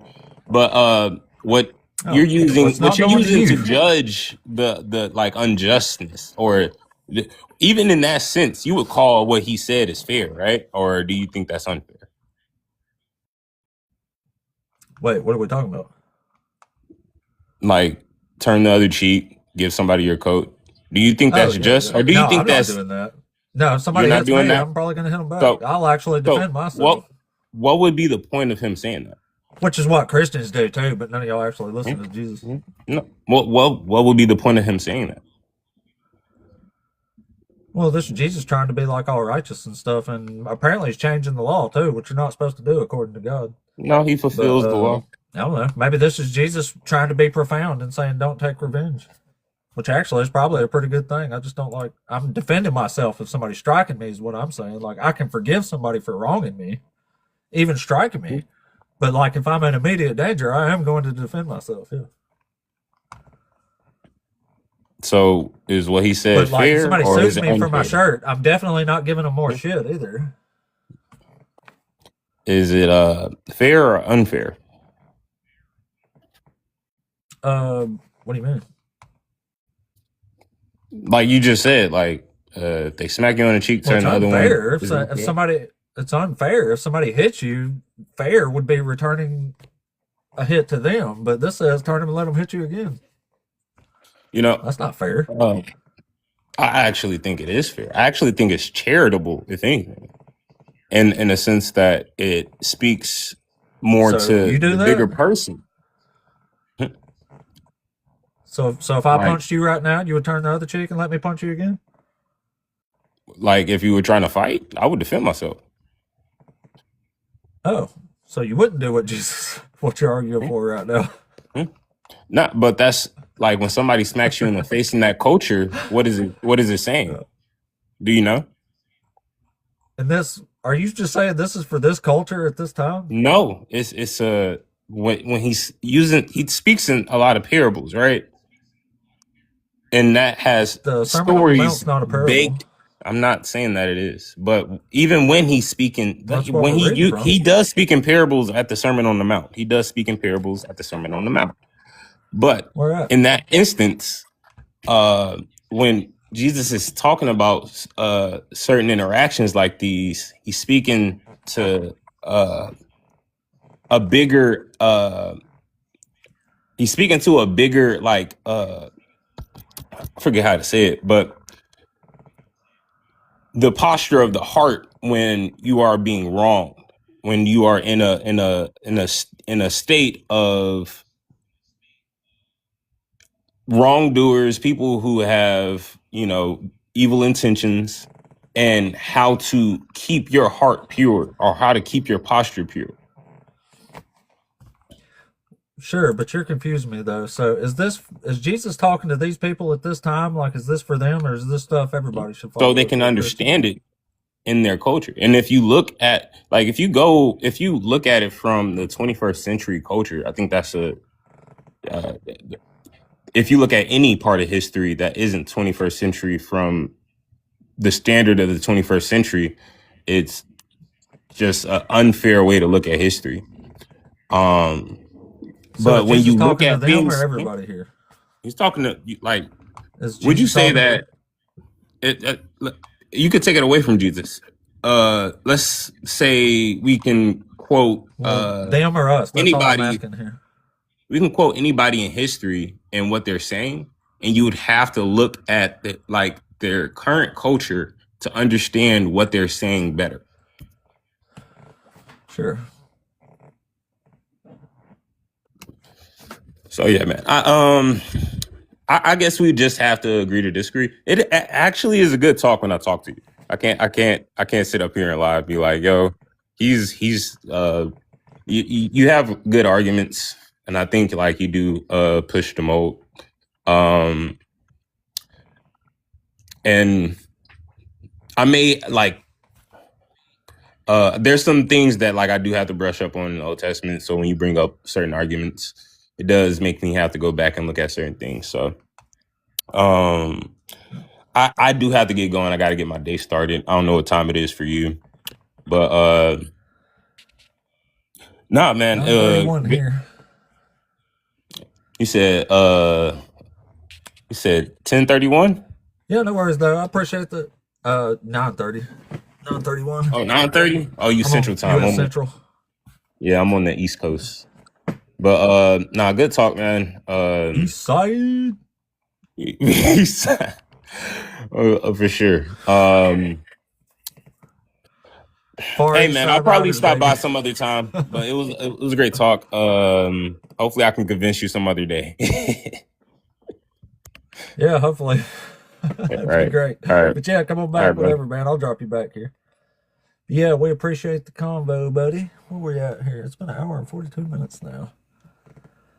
Yeah, that was a good long one, I thought.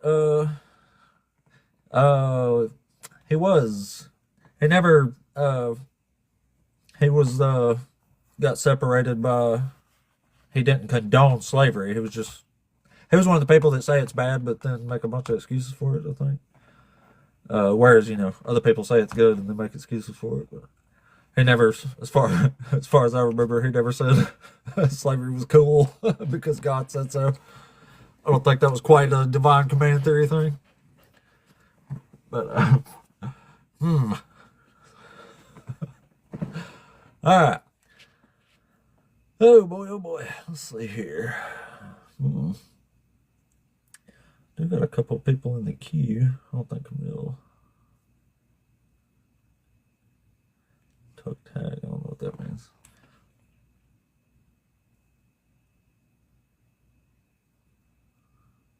Yeah, exactly, Tris. That's why I give a good bit of them a little bit of benefit of the doubt too, because some of the words they're saying, they'll feel like they're trapped in their head, like they can't say something different. So it's not necessarily that they even feel a certain way about something. Sometimes they're just forced in their own heads to utter certain words, which I think is absolutely fucking horrific. Nobody should ever fucking live like that, ever. It's horrible. Yeah, exactly. Like I said, back when I was a Christian, like I could make my peace with like God watching me in the bathroom take a crap or something. Like, yeah, that's fine. But like, you can't be in my fucking head listening to me. Like, that's no way to live, thinking somebody's listening to you in your own fucking head. That's what makes crazy people. That's what makes people insane and shit. Anyway, oh shit. Oh, that's a friendly there, I think it was. Well, the queue is wide open. the algorithm is moving at least a little bit. And my connection is good. Damn it. Error is a cool motherfucker, y'all. Error, if you're still there, I appreciate the shit. There he is. He manifested. Error, I appreciate the hell out of you, man. Thank you so much, buddy. I got your cash out there. Oh, yeah. I mean, yeah. It's typical argument there. Anyway, if you are a Christian passing through and you want to have a conversation on one of these things here, I'm not even like antagonistic. I don't sit here and go, "Oh, I got you, motherfucker." Like, I let people make that distinguishment for themselves. Even though sometimes I think I would be in my rights to say, "Oh, I got you. Look what you did. You lost." I'd almost prefer to let it just pass right through them there. Just let the people watching make their own distinctions there. Let me see who's still up in here. So if you're a Christian, please request on up. We want to talk to you.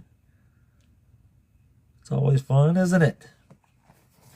This is day 88 in a row now.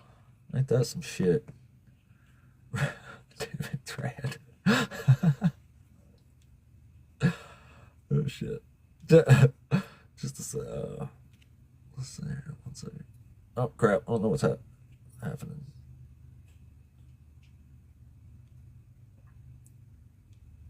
Alright, let's try Rad here. We like Rad. Rad, what up, dog? What's up, Apostate? Thanks for hosting today, man. Oh, man. No problem. Thanks for being here. Yeah, man. Did you hear that last conversation? What's up? Did you hear that last conversation? Parts of it. I was thinking about buying a drone. TikTok shop sucked me in, so. But, yeah. I forget where we were on our last conversation. I think we've already talked enough about, the differences of our opinions on a religion. I would summarize what I say about, not as concerned with what is right versus what is good. I feel like if you do look at the good in religion, you will find it. If you look for the bad in religion, you also will find it. It depends on the way you view this world. I don't know. It depends on your experiences with religion. I would love to hear your backstory just as a curiosity thing. Would you be willing to tell us a little bit about your backstory, how you came to some of your conclusions, and I don't know, seeing if you had a different experience. You could have came. I just like your religious journey, I would say. Oh, well, I mean, I was raised as a Christian, grew up in the crazy churches. I got baptized in a creek in the. Well, tell me about your church. What had to have been February or March because it was fucking freezing. Oh, wow. You talking about your baptism was freezing? Yeah, I got baptized in a creek. How about that? Where about? Somewhere in North Alabama. I can't even remember the exact location of the place now. Okay. That was 30 years ago. 30 That's some experience. I have a 12-year-old daughter. She just got baptized, and she's super excited about religion right now. And being the one that has, being in the place where, are you a father by chance? Am I what? Are you a father by chance? Any kids? Oh yeah. How many kids do you have? That's awesome. I think that's looking at it from that lens, and I've talked to a lot of atheists about this, my friends that got away from Christianity, and when they become like a parent, it's like it's not a bad thing. That goes back to my point where there's good in religion if you look for it. My daughter, who's going through all sorts of crazy stuff as a soon to be 13-year-old, she finds a lot of comfort in religion. Maybe it's a thing. They say it's important for young people, and maybe you can grow out of it. You can, but I don't know. As a father, I'm kind of glad that she's got a good connection with her church, a good group to hang out with. Am I going to be the one that parachutes in and say, actually, in Leviticus it says this? What do you think, my daughter? I feel like, and that's why TikTok, it is a certain age group. You won't be the one that just brings you that one day and be like, look what I read here. What's up with this? What are you going to say? Yeah, I think I'm ready because I have conversations with you like this, and I would point it back to Oh, what is you're good. welcome. You know, I prepared you. I mean, I've had a lot of conversations like this. One of my oldest friends, we went back and Oh, forth damn. on You religion. tried to take my credit. You just Yeah. gave me shit. Well, there you want All me to right. give Well, you? I can back it just up with the one sec. donut too, but Sorry, Rad. One yeah, second go there, ahead. Rad. Camille, sorry about that. Are you over 18 and you're a believer, Camille? I am 29, and yes. Oh, okay, cool. Yeah, my bad. I thought I thought that was a different type of mistake there. Hey, Rad, come back in a little bit or something. Let me talk to her real quick. She had been requesting up, and Oh, I had I mistook her for somebody else. no, please let him speak. Don't let me like get in the way of anything, Well, we please. wasn't actually like debating anything or nothing. Okay. Yeah, which one of these did you want to talk to us about today? Well, see, that's the thing. Within the comments, I know that people have been arguing with me and talking to me about all these things and saying like, "Hey, you've never read the Bible all throughout and you don't know what you're talking about and you're a hypocrite and all these things." And the thing is that my stuff is purely faith based. I have my faith, I have my relationship with God. My dad is a very big contributor to that. He was an incredibly amazing human being that was incredibly generous and was tortured by a lot of things throughout his life. And so I saw a lot, I understood a lot, and I have my faith because I have my faith. And so I know that I'm not going to be like the typical person that you guys can sit there and fight with, because you guys can sit here and come at me about all the things that the Bible has said or history has said and things like that. And I can sit here and say, you're right, because I'm not going to sit here and argue with you about that. There are a lot of things throughout the Bible. There are a lot of things throughout history where it's horrible. It's not a good thing. Christianity is not a good thing. It's been warped and construed and all of this stuff. But the faith that I have it's not based on what religion has created throughout history and what religion has created now. It's about my faith in the God that I know, that is forgiving and loving and understanding, and that's it. And I understand that that's confusing and hard to understand and hard to like attack or talk about or things like that, because I know it's confusing for other people to understand what I talk about, because it's very confusing the way that I understand it, because I'm always thinking about the way that science has contributed into evolution and how the world was created and how the earth was created and how people and beings were created. And I understand that it's very hard for people to even think about what I may think, because you know what, a lot of it for me is just ideas. So a lot of people can hate me for it, not like me for it, not want to hear me for it, but that's fine. And so I'm okay with that. And if I'm not trying to sit here and change anyone's faith. I'm not trying to sit here and make anyone go, "Oh, Yeah, please believe in God." I'm not trying to gaslight you either. This is just a debate page. Like, if you want to come up here and debate it, you can request. Well, yeah, see, that was the thing. Like, I'm sitting here. In the comments. That was the thing. Like, if you looked at the comments at all, I was sitting here just saying, like, "Hey, no, this is just my faith. This was the prompt. I'm giving you my faith." And these people were attacking me for it. Like, they attack me too. It's the comments. I mean, yeah, no, I get it. That's not you, though. Nobody's off limits here. It's just like. Oh no, and I'm genuinely not affected by comments from people who have nothing to do with my life. They don't know who I am, nothing to do with my faith, don't know who I am.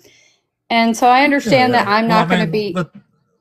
Yeah, sure. Well, this is a debate page, though. I mean, that's what we do here is contend with each other's ideas. You know what I mean? So, like, yeah, no, I just hit the request button and I'll bring you up. If not, if you want to keep it to yourself and keep it private, then free to go. No, and I totally get that, and I completely understand why discussion pages like this are completely directed toward history, science, things like that. Like, they want like proof of things and stuff like that. And they're looking into scriptures and stuff like that. I completely understand where all of that is coming from. And that's why I don't make a lot of like going up and being on live for a lot of these things, because a lot of my stuff is, I question everything. I have my faith. It's rooted. It ain't going nowhere. But guess what? I'm willing to hear anything. I would love to hear anything and everything to understand what I can about any possibility of the way the earth could have been created. Because in my opinion, God wants us to question. But because it's the stronger believers, the stronger people who have faith, who question and still have faith. And that's fine. If whoever wants to be angry at me or not believe, that's fine. Well, that's cool. So, I mean, did you want to debate something up here, or would you just trying to I really don't. set all the heathens in the comments straight there? I was just trying to get that stuff across. I don't believe that. I don't condone slavery or rape or anything or grape or anything like that. And I think that. Well, good. Listen, we appreciate that, but this is a debate page, though. We thought you was requested up to debate too, so we can only devote so much time to explanations here. Anyway, Rad, come on back. I forgot what we was talking about. If you're still there, let me see. I don't think anybody else requested up anyway. Yeah, I'm still here listening. But yeah, I'll hang on or drop me down either way. I'm out here working. You got something that's debatable today? I mean, I definitely want to keep your channel interesting. I mean, I think we were kind of in the process of debating like what is good versus what is right. And I'm sure we'd go back and forth on the good that I've seen in religion versus the bad you've seen in religion. I'd be willing to debate that. I mean, I talk about my church and the things I've seen within the church. And just like the last lady that was up here, you know, she talked about how her dad is like an amazing individual. I would say the same thing about my mom, you know. My mom would attribute... Yeah, I didn't have a bad church experience. Everybody I went to church with was fine. That's not my issue with Christianity. You know, what would you say your issue is? And if you care to like tell the danger, the people that come up here and argue that slavery's okay and permit things like this. If you'll permit it in this book, especially in place of worship, then that's very, very dangerous, I think. Yeah, I don't know. Maybe there's something deep and dark behind that. I think I would attribute it a little bit to, you know, God meeting us where we are. That was something that was very common back then. It's hard to say if it was like, definitely wasn't necessary. I definitely think there should have been a different way. And yeah, it's a dark part of our past that I feel like we need to realize where we went so bad and how we get back to being good. Like I can tell you where we went bad in the Bible. We used the Bible. I mean, that's passing down like story that's been told over and over again. It's like, gosh, you probably hate this guy too. It's also a book that has immense influences politically throughout history here. So, I mean, I don't think you can't argue that this isn't very, very dangerous rhetoric in all kinds of ways. I hear that. Just because of the way people view these things. Well, you could look at the good too. Like, you know, I feel like honoring your mother and father. Yeah, you could like parachute in and say, what about if they're a bad mother or father? But but the book also says if you don't do that, to throw rocks at your kids until they die. Yeah, I don't think there's people today that are like quoting that while they stone their children. Can you say something? That's because they're better than this shit. Let's throw this in history where it belongs. I hear that. At the same time, like when Christianity would spread, and say they meet a cannibalistic tribe, how would you convince a cannibalistic tribe to stop eating people? Hey, there's a God. I convince them? Yeah, you have to convince a cannibalistic tribe to stop eating people. How would you do it? And I feel like what they found over the years is the basics of Christianity is how you get them to stop eating people. You know, life is valuable. Well, quoting stuff from this book. Here, I'll tell you how I would get them to stop. I would read them this verse right here. This is from Jeremiah 19, and this is verse 9. It says, I will make them eat the flesh of their sons and the flesh of their daughters, and all shall eat the flesh of their neighbors in the siege and in the distress with which their enemies and those who seek their lives afflict them. Do you think that would make them stop? I wouldn't quote them that one. You wouldn't? Why not? Good rebuttal. I mean, why wouldn't you love your neighbor? How about we talk about loving your neighbor? Hey, don't eat that guy. Love him. Why would you let a book tell you to love your neighbor when it also tells you to eat your neighbor? You know what? Maybe we should take out Jeremiah 29.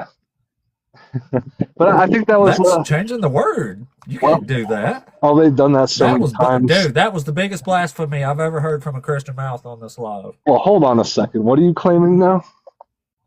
You're blasphemy. You're saying take out Jeremiah 19. You can't take out the prophets. Okay. I said maybe we should as a respect to what you just told me. We definitely should. I mean, I would prefer to take out a lot of this shit, but unfortunately, you're going to be only left with like a book of like 19 pages. Oh, I don't know about that. What if it was just like everything that Jesus claimed to say? They have that in a book. It's pretty freaking good stuff, man. If everyone attributed to try to be a little bit more like Jesus. Look, O Lord, and consider, to whom have you done this? Should women eat their offspring? Are the children they have born? Should priest and prophet be unalive to the sanctuary of the Lord? I hear that, and I feel like it comes down to a little bit of, yeah, I do hear that. And like I said before, is it a prescription or a description of a time? You think it's like prescribing we should do this throughout time? I feel like it's pretty easy to Jeremiah 19 specifically, it's a proclamation against Jerusalem. So God is proclaiming things he's going to make happen. And then at the end of the chapter, he literally says, all the horrors that I've pronounced against this city, I'm now going to make happen, which he does. So I don't hear anybody God literally made them eat those kids. I don't think anybody is reading that scripture before they do such atrocities these days. Well, that's the problem. You're only reading the parts of the book that sounds pleasing to you. Well, not the whole thing. That's why this is so dangerous, because you're glorifying a book that promotes slavery and cannibalism, apparently, and saying, well, don't read those parts. Just read the part that says, be loving and stuff. Like, you got to get away from this because you have to accept it all, or you're supposed to be accepting it all. What religion do you think does it better? Jainism or Buddhism. Maybe even Hinduism. Yeah. Yep. I know. Pretty much take your pick, I think. Well, why throw a dart in a bunch of balloons with different religions written behind them that's not Abrahamic, and you probably hit a better one. And I think that boils back to, a little bit of heritage. Like, how did we get to where we are? A lot of it is because we followed the positive stuff in the Bible. Would you say there's any truth to that? There's positive stuff in the Bible, yeah. Absolutely. Honor your mother and father. I mean, good on the Ten Commandments. But it gets a little overshadowed. Love your neighbor is a little overshadowed by the part that says to eat your neighbor. So, I mean, like, it's kind of hard to make sense of, no? You're really trying to make that all the scriptures that say bad things, like, hey, this is what God hath commanded all of us to do. I think you keep on trying to tell yourself that is, God commanded them to eat their own kids, though. That's what I'm saying. That's the problem with this shit. And I come back to, God is love. Is that a loving thing? No, that's not God. That's a story written about a time of what obviously they thought God was saying. There we go. So God's obviously not love. Maybe the Bible teaches us what God isn't. I don't think that's God. Isn't love? Well, if God is love, this is like a philosophical thing more than a religious thing, I think. Some of the greatest philosophers talk about this, and this is like a system that got us to where we are today. And, I think we have to have some sort of respect for that. We don't have to, and that's the thing. Hey, I respect the book historically. I love history. I would never advocate like just burning the book altogether and getting rid of every single copy ever done. Like, it's a big part of history. I love it for that. But I love history, though, the good, the bad, and the ugly. I just don't love that people indoctrinate this into life and then tell other people they're crazy for not accepting it. And I think you're looking at the bad parts of religion. And I think if you did continually look for the good parts of religion, then that would change your experience. Like, you could change your experience if you go looking for good things, and your beliefs are based on your experiences. Am I not wrong?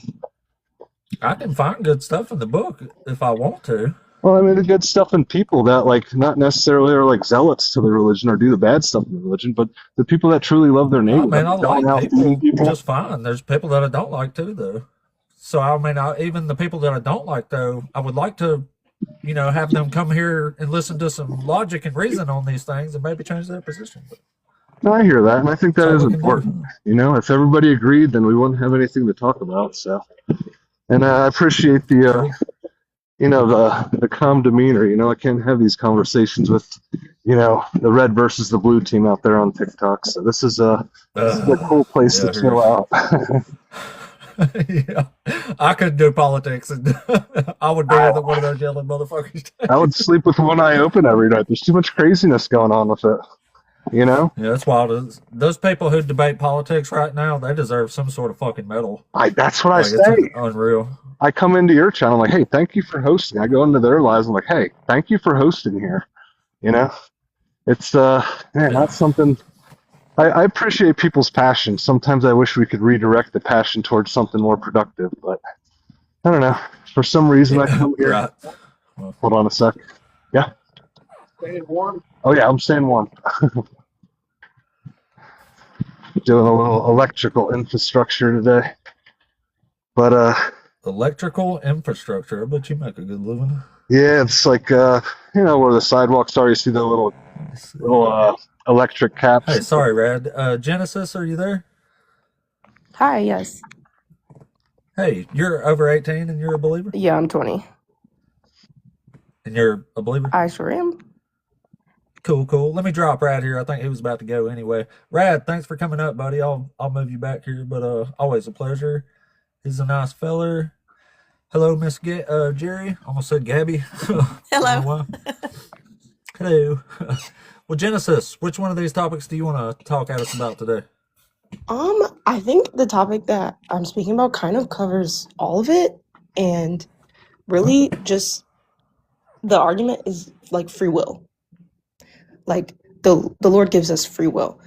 And so that means humans have the ability to, be wicked because we're given free will. So let's say God created us to be robots, basically.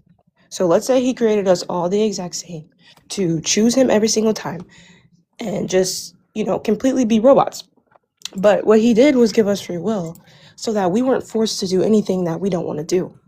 So he will not force us to be living in heaven with him for eternity if we don't want to do it. So we have the choice on earth whether to choose him or not to. Him giving us the choice helps us to really prove if we love him or not, because we have the choice to not love him. And so you can apply that to yourself as well. You don't want a robot to be in, let's say, a relationship with you.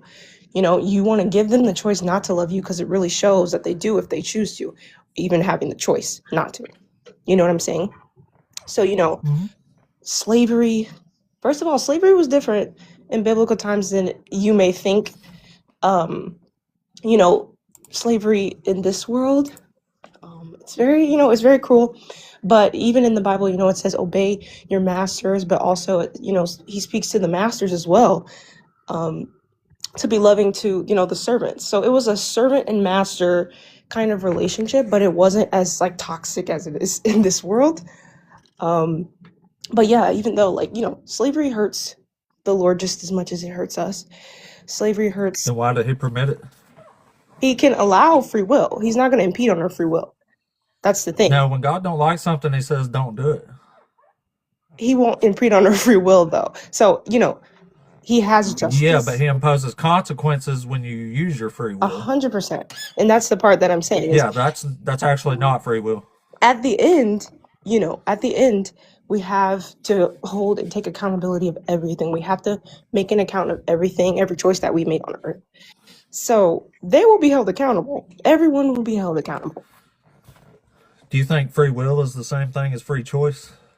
Free will, we choose what our will is. We choose what we want to do, and we choose also what happens at the end. We choose our fate at the end of the day. He allows us to do that. And that, I think, is honestly a part of his love, giving us the choice to do what we want to do. Interesting. So if someone came up behind you and put a pew-pew to your head and said, give me your money, you have the choice whether you're actually going to give it to them or not, right? Are you saying that God uses fear in order to absolutely? Yes. Oh, okay. I'm saying you're not actually using free will or free choice when you're being coerced with threats. That's violates the definition. And what is the threat? Hell is a threat? Mm-hmm. Yeah.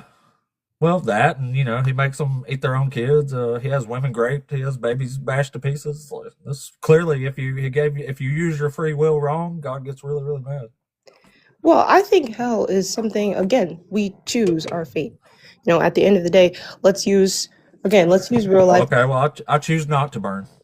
Okay, let's use real life as an example. So, like, if someone comes into your house and they steal something, or they break into your house or whatever, you have the opportunity to forgive them, right? But they still need to pay the price. They still need to go to jail and serve their sentence. You know what I'm saying? So, we choose what we want to do. There are still going to be consequences to action. You're still going to reap what you sow. Like, that's consequences of your choices. That does not mean that you're being coerced or anything like that. It's just consequences to actions. No, there's consequences. Here, I'll give you a better example of like something more modern. So, in the are you from America? I am. The United States? Yes. Okay, cool. So here we have what's called freedom of speech. Yeah. There is limits to that. There's certain cases where it's not applicable. But anyway, for the most part, the whole principle is that free speech means you can say whatever the bleep you want to say to the government and they can't do anything about it. So you are making speech or a choice completely free of the consequence, right? Mm-hmm. That means there's going to be no consequence for what you're doing there.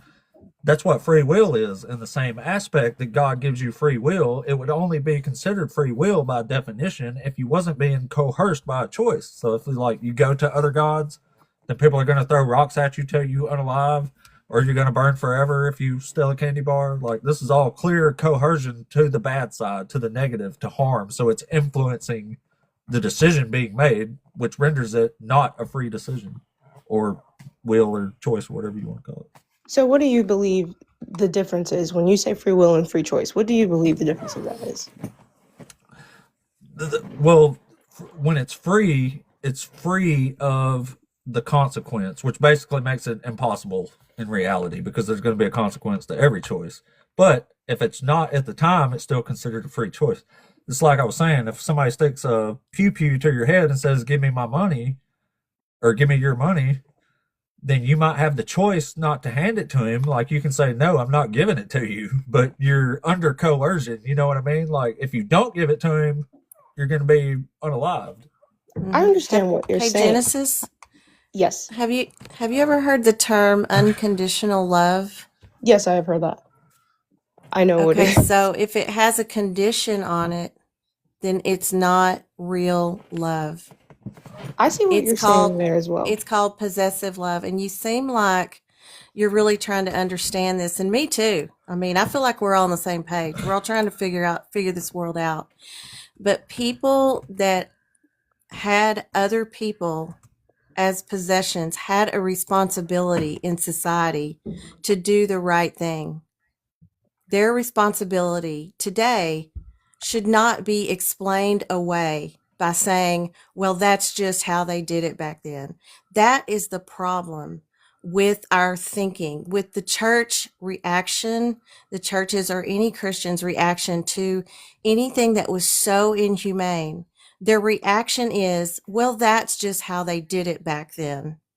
And it just excuses it. It really does. And it's really the way it has kept on being justified. And that is exactly what happens when a pastor is exposed for some horrific, crime that he's done to people in his church. Mm-hmm. And the church reacts by saying, well, he was just tempted by Satan. Let's forgive him.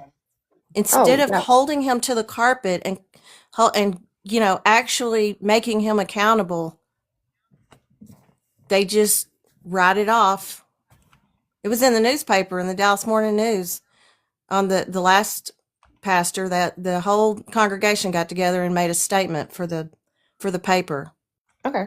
I understand what you're saying. So that's the flaw that we have to get away from. We have to realize that these people had a responsibility to the other people that were vulnerable in society. And can I just say that I apologize on behalf of those pastors or those religious leaders, because at the end of the day, a lot of those pastors are not really representing the love of Christ, first of all, and also I never said, I blame Satan for everything and they were tempted by Satan. Even in the Bible, in James, it says we are led astray by our own desires and our own hearts.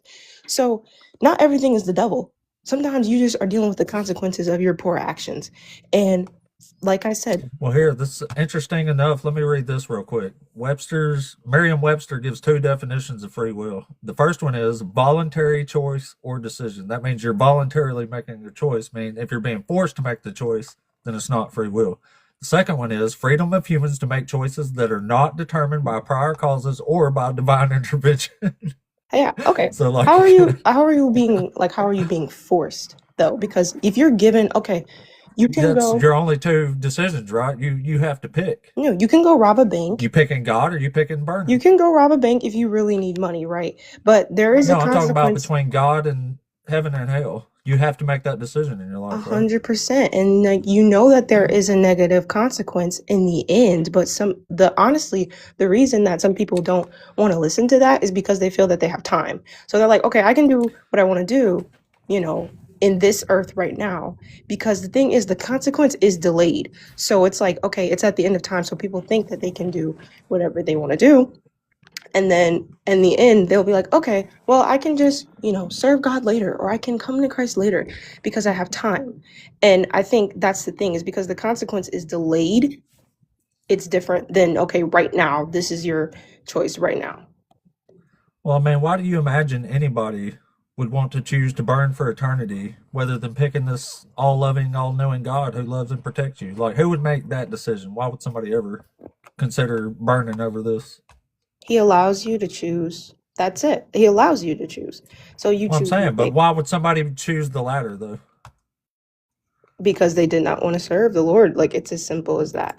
And honestly, yeah, but why? That's what I'm trying to get to here. Why would somebody pick fire over worshiping this God? Because it's delayed. So they believe that they have time. And the right now, it's recency bias. It's what's happening now. That's not it. You don't believe so? I know so. Someone would choose. Because I have my reasons for rejecting this God. Okay, and why? And choosing fire over God. Is it because this God is horrible? Okay, how? I know a lot of people read the Old Testament and they say, oh, God is horrible. It's the same God. God says in the Old Testament, he says these laws are forever. They're for foreigners too. If you want to be welcomed into God's covenant, you have to keep his laws. Okay. But he says you have to keep these laws. They're not too hard or too far away from you. They're what's doing good and right in the sight of the Lord, and this is what's going to keep you happy in the land. And you are to keep them all the days that you live on this planet. 100%. It never changes that. It says they're not to be changed or added to. 100%. Now, these laws, okay, so you agree with that. Perfect. Yes. All right, so in these laws, he says that you can own people as property. He says you can sell your daughter into slavery. He says things like if a priest's daughter has sex, you have to set her on fire while she's alive. It says if your child is disobedient, you're to throw rocks at them until they're unalived. It says if they want to go to other gods, like if they use their free will and decide another god's better off for them, you're supposed to have your hand, show them no pity, and throw the first stone at them. So this is why I reject this God, because I think these laws are absolutely horrible and evil. Okay. Plus, God just does a bunch of evil shit. So, do you include the New Testament in the Bible? Like, do you include? Yes. You believe that the New Testament is also a part of the Bible, correct? And then Jesus as well. Yeah. Post resurrection. Okay. Same. Yep. Same God. Okay. Same does horrible stuff in the New Testament too. Okay. So, the law, right? The law, 100% not to be changed. It was the law of Moses. This is pre-resurrection. After Jesus came. He removed he said there are only 2 commandments. No, that's not what he said. There are only 2 commandments now. Nope. He said these are the greatest of the 2 commands, not these are the only 2. Jesus explicitly says, if you love me, you will keep all my commandments, not just these 2. And he uses and the plus laws. The 2 that he names are Levitic law. Okay. He uses the laws to remind us how bad and horrible mankind is. The laws aren't supposed to be. We're not able to follow over 200 plus laws. He knew that. You think Jesus thought God's laws were bad? I did not say bad. He actually came to fulfill them. Jesus came. What does fulfill mean? Yes, he said he came to fulfill the law. He said he did not come to abolish them. What does that mean? But to fulfill them. He wants us. What does fulfill mean? His spirit is inside of us so that we will have them tattooed on our hearts so that we don't have to remember or do every single law. If we have the Holy Ghost, we are able to follow those laws because they are tattooed on our hearts. So we are justified through him. So he fulfills the laws them. That says you have to throw rocks at people for going to other gods until they're unalived. That's the law. You have to do it. That's one of the commandments. Yep. Where at? Have you read the commandments? Where at? I sure have. Where at did you read? Well, that one's in Deuteronomy. Okay, can you read the verse? I absolutely can. I would love to read that for you. All right. It says, if anyone secretly entices you, even if it is your brother, your father's son, or your mother's son, or your own son or daughter, or the wife you embrace, or your most intimate friend, saying, let us go serve other gods, whom neither you nor have your ancestors have known. Any of the gods of the peoples who are around you, whether near you or far away from you, from one end of the earth to the other, you must not yield to or heed any such person. Show them no pity or compassion, and do not shield them. But you shall surely unalive them. Your own hand shall be the first against them to execute them, and afterward the hand of all the people. Stone them to unalivement for trying to turn you away from the Lord your God, who brought you out of the land of Egypt, out of the house of slavery. Then all of Israel shall hear and be afraid, and never again do any such wickedness. Okay, and who said that? God. Okay, where at does it say that? It's Deuteronomy. This is God dictating these laws to Moses. Supposedly Moses wrote these down. And remember when I said the laws are to show how humanity is? This is God telling people this is what's doing good and right in the sight of the Lord, is keeping his laws, all his statutes, commands, and ordinances. Yeah, and Jesus did not come to abolish them, but to fulfill. I know. Jesus said you have to keep these laws to get to God. But so do Jesus you believe is literally that we are saying made you have right? to do this to get to God. Do you believe that we are made right through law, or we are made right through Jesus? I think we're made way better than this just in modern societies. Okay, what is your you would agree this is horrible, right? Yes. What do you Yeah. What do you believe in? What do you mean, what do I believe in? What do you believe in? Are you religious, or do you not have a religion? No, I'm an atheist, yeah. Okay. Well, here's the thing. I believe in free will. Okay. Free will it's not coercion. It specifically says in Romans 8:38 that nothing can separate us, nothing from above and below, nothing in hell or in heaven can separate us from God's love. It is unconditional, but there are consequences to action. It's not unconditional. His conditions are you have to keep these laws, statutes, commands, and ordinances. Or he will love you, or that's what's doing good and right in the sight of the Lord. Yeah, it doesn't say. Look what he does to people when they stop keeping his laws. It doesn't say do this or he won't love you. You can choose what you want. Yes, it does. He destroys you. He delights in destroying the wicked, is what it says. He has fun destroying evil people. Like this was. It says, I will make this city a horror. This is God talking about Jerusalem because they stopped keeping his laws. And it says, I will make this city a horror, a thing to be hissed at. Everyone who passes by it will be horrified and hissed because of all of its disasters. I will make them eat the flesh of their sons and the flesh of their daughters, and all shall eat the flesh of their neighbors in the siege and in the distress with which their enemies and those who seek their life afflict them. Like, this is literally God proclaiming this stuff on his own people because they stopped keeping his laws. Do you see the things in the Old Testament that these people were doing? Yeah, not keeping his laws. They were worshiping statues. They were, killing. Like, that's the thing. Is okay. Stop right there. So if I worshipped a statue, what can be done to me because I worship the statue and it's considered just? Could you throw rocks at me until I'm unalive because I worship the statue? And there are laws that are placed in this world, like how you said in the First Amendment, and all of these things. We are, we have freedom of speech and things like that. That is fine. It's not like we have to actually stone you in like in real life.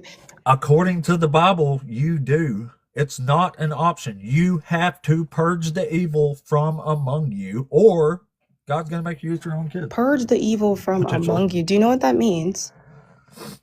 It means to unalive them. It means you have to get that evil person away from the rest of the Israelites. That just means divide, because Jesus says also that he did not come to bring peace but a sword. He comes to divide mother and daughter. He comes to divide. Right? That sounds horrible, right? But you have to look at context. Yeah, you can't just it read. does. Okay, you have to look at context though. He's saying divide the wicked from the unwicked. So he's not trying to say, okay, I want all this division and I want everyone to be. No, he's saying he's dividing the wicked from the holy, and he is separating. He is causing a separation so that we can be protected. His people can be protected from wickedness. Now, I'm not saying you're wicked or any, because there's a spiritual. There's always a spiritual with the physical. So I'm not saying you're a wicked person, because we don't fight against flesh and blood. Trust me, you'd rather be alone with me in the woods any day over this God.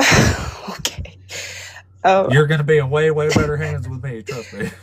That's hilarious. I appreciate. It's true. I appreciate your willingness to listen and to me and everything. And 100%, I am growing in my walk with the Lord every single day.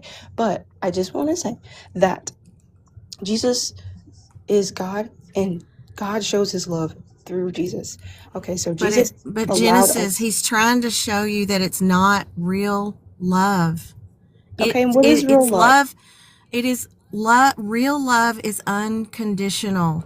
And he's explained it to you over and over again. And I know you feel this love in your heart because you are looking at it with rose-colored glasses. Okay. And I'm on the outside looking in. So try to just have a little bit of value with what I'm telling you. Okay. Cause I've been right where you are. I literally have. I was all in for Jesus. All in. I mean, completely all in for Jesus. Nobody was more all in. I mean, the church, the Bible studies, the growth groups, the young life, everything, all in. Okay. I have been right where you're at, but I was looking at the love of God through rose-colored glasses, like I'm trying to tell you. And when you do that, everything seems okay. Everything can be explained. Everything can be justified and excused, but it's not real love. I guess she teacupped.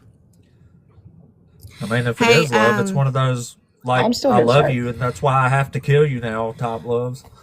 Well, it's called possessive love, and it's not real love. If you have been in a relationship where you have been, loved like a possession, then you will not be fulfilled because that is not you will not be truly nurtured by that relationship, and it will just end, or you will just not feel.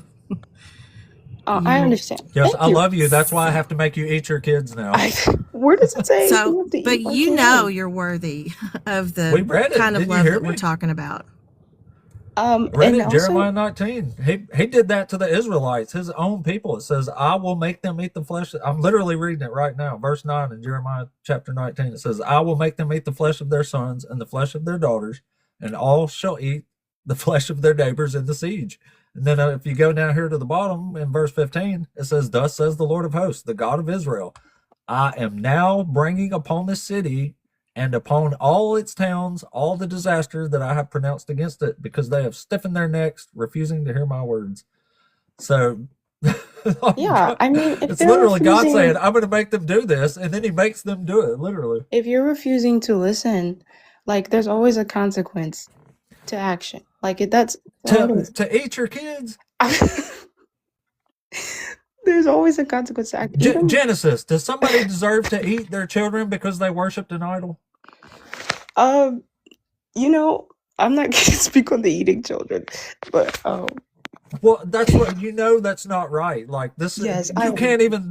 There's nothing you can really say that's going to justify making somebody eat their children. Yeah, that's too far out there. No, I'm not trying to justify anything, and I don't want people to say, okay. I know, but this is your God you're talking about here. This is the all loving, all merciful, all-knowing God who doesn't even know everything. Like there's you can't even get It's there. called it's like getting in your own way. It's like your own thought system is getting in the way of seeing what's really going on. And if you really want to see the truth, which I believe you do, I really do.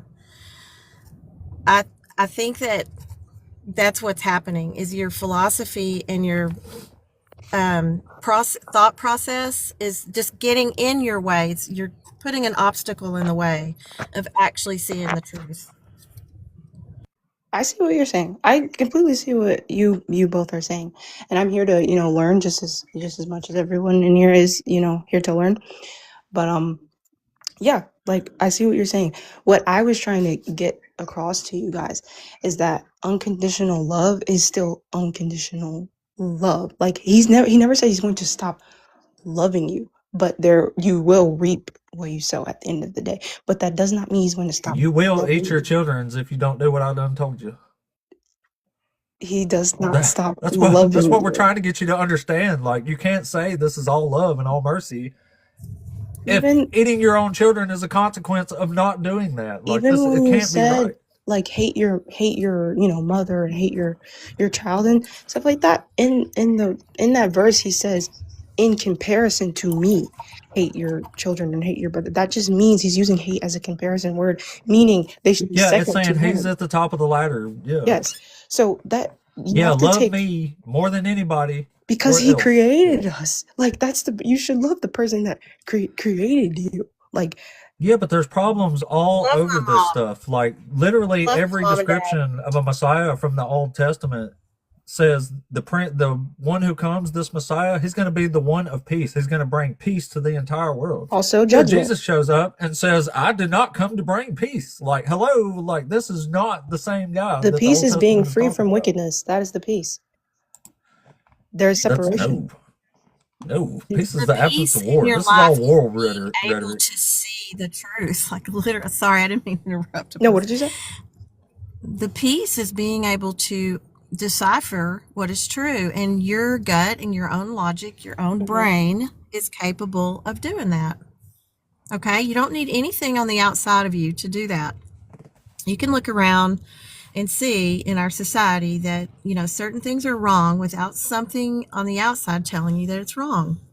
Okay, no, I completely appreciate what you're saying, and also like I know there are a lot of Christians out here who don't even believe the correct gospel.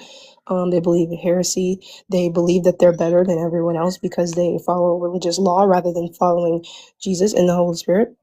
There are many who do justify, and I'm not justifying any of it. Like people are wicked. People are very wicked. The world is very wicked, and we cannot run from that. As long as we are in the world, we can't run away from wickedness, and it is sad, it is upsetting. I believe God is just as hurt as we are with slavery, with rape, with Then why does he order those things? Because it's the free will that people are choosing, and they're choosing wicked. No, God is ordering those things. You're saying he's not okay with them, but he's clearly ordering them on a lot. Where do you see he that clearly he orders? is okay with it? Orders grape and baby unalivened? Where does he condone rape? Isaiah chapter 13, when he makes a proclamation against Babylon, it says their infants will be dashed to pieces before their eyes, their houses will be plundered, and their wives raped. Also, in Zechariah 14, it says the city is going to be sieged, and it has women raped in the siege in Zechariah 14 as well. So there's like literally several episodes of God literally commanding that women be raped. What did he say? 2 Samuel what? Where it says... this is Isaiah 13. No, he and added also a verse. In Zechariah 14. What does it say in 2 Samuel 12? 2 Samuel 12. Oh, God orders 10 of David's wives to be raped. Which that's definitely grape, but I don't use that one a lot because it doesn't say the word grape in that guy I talked to earlier. That's why we got into a 30-minute tangent about this one. Okay. That's why I don't use this one as much, but it's because it doesn't. This is definitely grape here, but it doesn't say the word grape. So I bring the other ones up first because they're way more clear. Okay. way less room to argue about. Well, I appreciate you guys debating with me. I definitely will look into more because if I'm not completely I'm not like a preacher or anything, so if I'm not completely qualified to speak on something, I am a follower of Jesus. I do have a lot of intelligence on the Word of God, and I do know the Word of God, but no, I have not read the complete Bible from front to back, like many Christians have not read the complete Bible front to back, to be honest. So yeah, I agree with you there. yeah, 100%. So I'm not qualified to preach on something that I do not know, and I will not sit up here and pretend like I know something, because even some of the things that you said, I wasn't even informed that was in the Bible. So I will also say, I want you guys to go and really understand context. Who was speaking? What? God. Who was speaking? What? Hold on. I'm not saying this is right. I'm just saying, just go in. Well, I know, but you started by saying who's speaking. I'm telling you, God. It was God speaking. He's speaking through Isaiah the prophet. Yeah. I understand. So, who is speaking? What time is this? What region are we in? Because certain laws were legal in certain regions. So we have to understand just how some things are legal. Hold on. Well, you're making it about context, but I'm telling you the context. I told you who's talking, the time and the place, where they're at, what's going on. The context is pretty clear. Okay, good. So that's all I wanted to know. Did I say it made it better? Did I say that it made it okay? No, I didn't. I just said.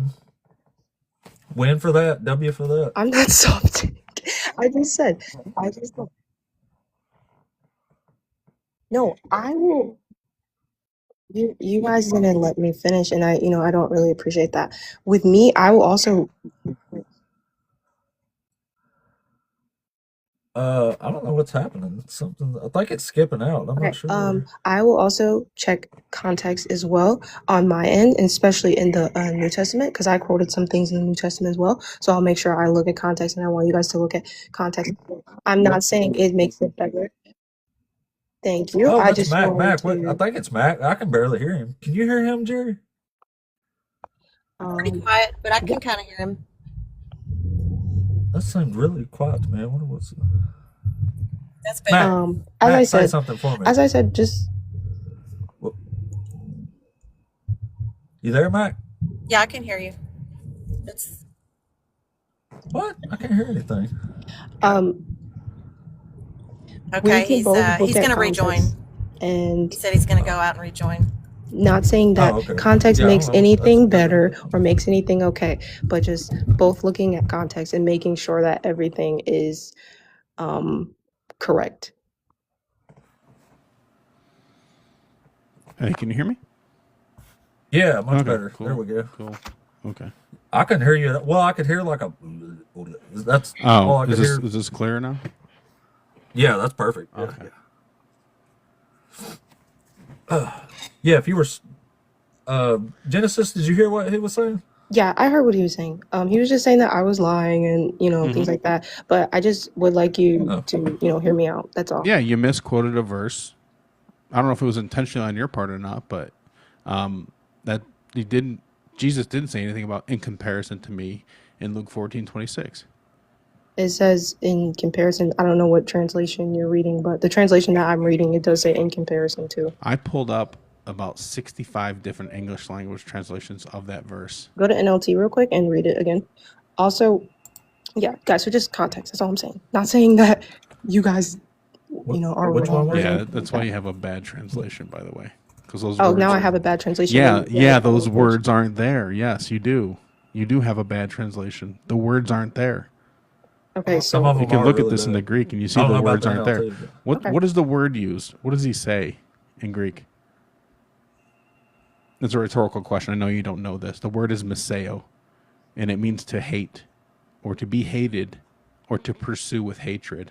Okay, so when I told you the translation that says in comparison, you decided to make it fit your point by saying that, okay, I have a bad translation. Literally, I'm looking at 65 plus English language translations.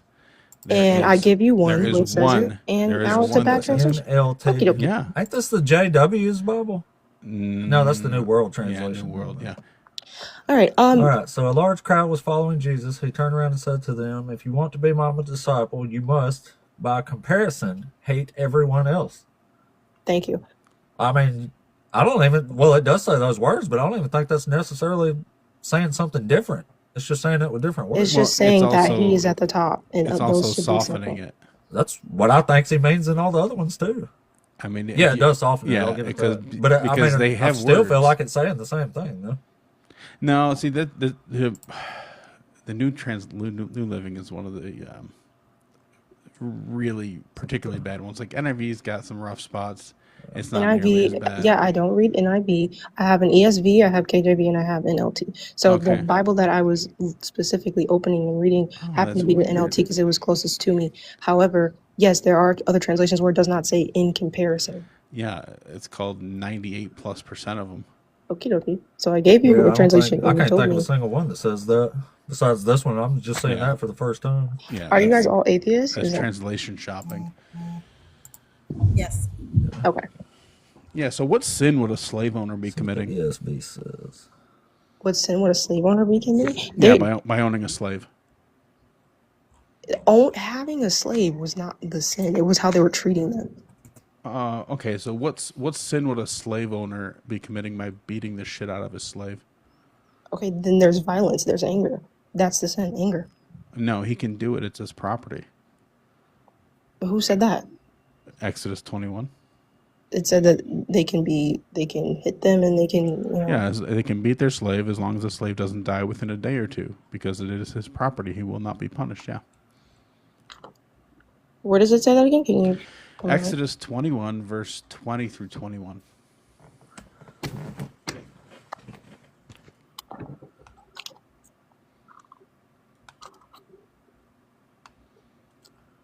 Verse 20 through 21, correct? Mm-hmm. Yep.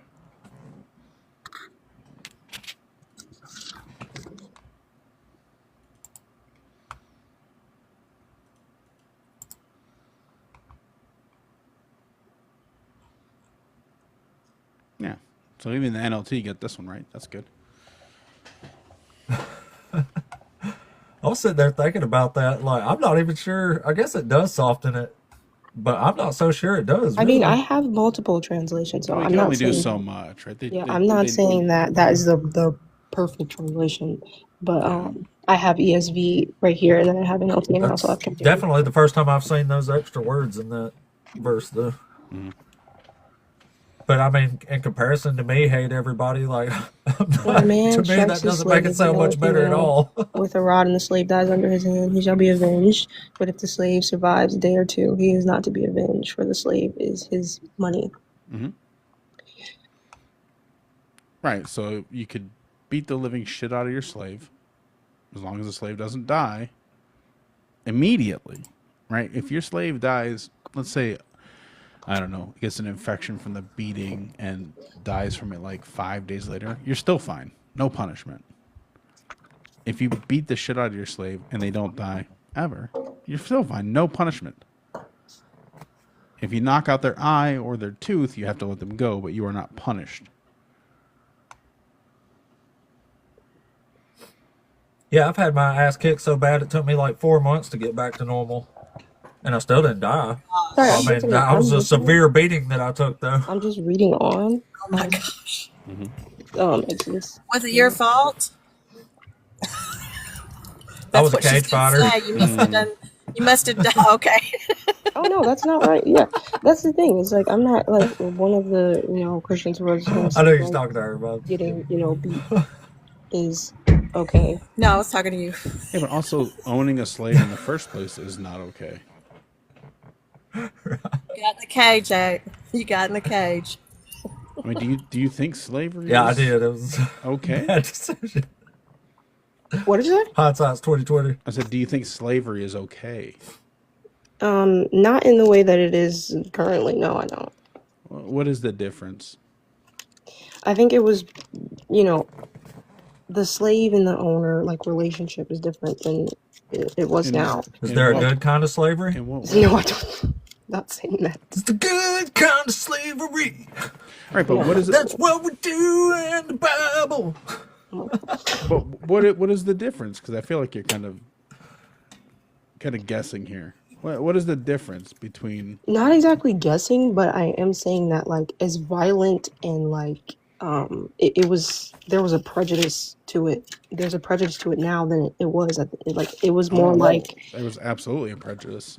there was supposed to. Where does it say But that? it's the same. It's national. It's based on nationality, not race, right? So they didn't have the really concept of race at that time, but they absolutely had nations, right? Israel was a nation.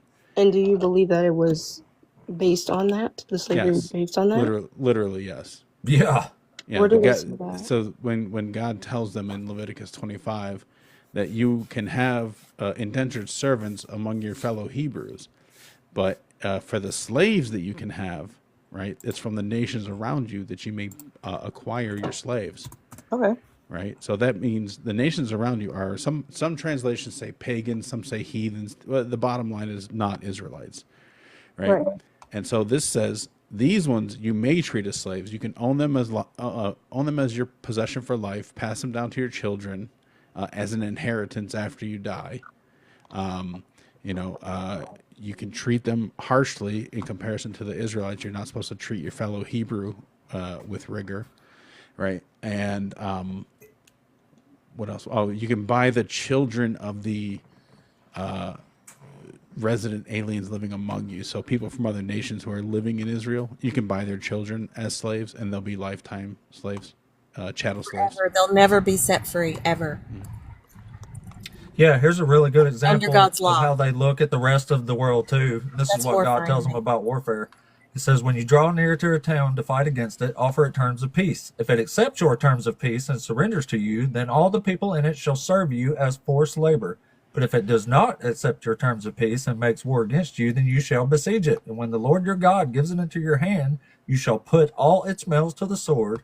You may, however, take as your plunder women, children, livestock, and everything else in the town, all its spoil. You may enjoy the spoil of your enemies, which the Lord your God has given you. Thus you shall treat all the towns that are very far from you, which are not towns of these nations here. But as for the towns of these peoples that are the Lord your God has given you as an inheritance, you must not let anything that breathes remain alive.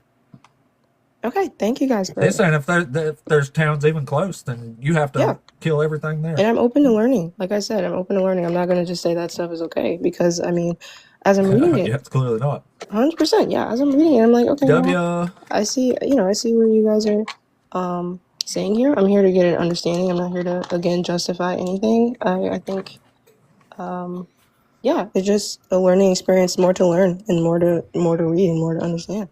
So try to understand what justifying is. Like you were saying to us, look at the context, look at the context. Well, I encourage you to look at what justifying really is. That's what you've been doing this whole time. Yeah, you've my been apologies. Arguing on the side of the wrong side, okay? Because you're looking at it from, a skewed point of view, completely skewed, okay? Because you've only read certain parts of the Bible. Yeah, and I mean, okay, you're not. Have you guys read the Bible front to back? Any of you? Several times. Yeah. When I say I was all in, every day. I mean I was all in, and I would read it and just do the same thing you did. I would say, well, God must have been God, and He must have had a reason to do it. Yeah, and I need to make sure that I do the same thing because I'm not qualified to speak on all the Bible if I haven't read all of the Bible. But I just, I just came to get an understanding of everything, and you guys did bring up some good points. So, like I said, I will read more of the Old Testament, and then, I will get more of an understanding. So, thank you guys for having me. I will be praying for you all. Thank you. It's nice talking to you. Nice talking to you as well. Yeah, we do. How many times have you had this conversation, Mac? Small feeling. Stop keeping count. I've had it 87 days in a row now, or 88 days in a row. Yeah. Right. I kind of got the feeling she was ready to get away at the end there. Yeah. Yeah. It's a lot to take in. You got to swallow your pride. Yeah. You got to get over your ego, get over yourself, and realize you're wrong. But also, like, that's what they do, right? You brought up This a is good, fucked up. That's what they need to realize. like, you brought up a good point, I think, or at least maybe something you said made me think of this. But like, they really do like start you off in Matthew, right? And like, this is really where the Bible begins for like a lot of baby Christians. Like my niece is like my brother was telling me, she's like, yeah, she's doing like Bible verses and stuff, and everything she's talking about is from Matthew and beyond. You know, none of it is Old Testament stuff, because they sell you, they make you fall in love with Jesus first, and then you go back and you Because you need fixing, right? There's something wrong with you. You need fixing. You don't need fixing. I don't need fixing. That just set me free to understand that. I think it was William Lane Craig that actually straight up said that one time before he was starting to think. He's like, it's almost like you have to believe this first to make sense of it. Oh, Like, yeah. really? Yeah. Yeah, for sure. Like, he straight up said it. And I was like, really? But I can't remember who he's talking to when he said that. But if I was somebody and heard him said that, I'd have been like, oh, shit. I mean, we hear that all the time. You have to have faith or the Holy Spirit to understand it. It's like, well, if this Bible is meant to get people to that, it's a cycle. How do you break that, right? If you have to have it to understand, then how do you understand it enough to believe it? And how do you read it and understand it when you're not supposed to lean on your own understanding or have somebody to interpret it for you with Holy Spirit powers? Yeah. What if somebody grabs this book and reads it literally? Scary. And how do you understand context? Context. Just like, if you understand from just one point of view, if you try to see it from just one point of view, and all of your information is coming from that same point of view, you're never going to be able to look at both sides. Once you look at both sides, it's obvious.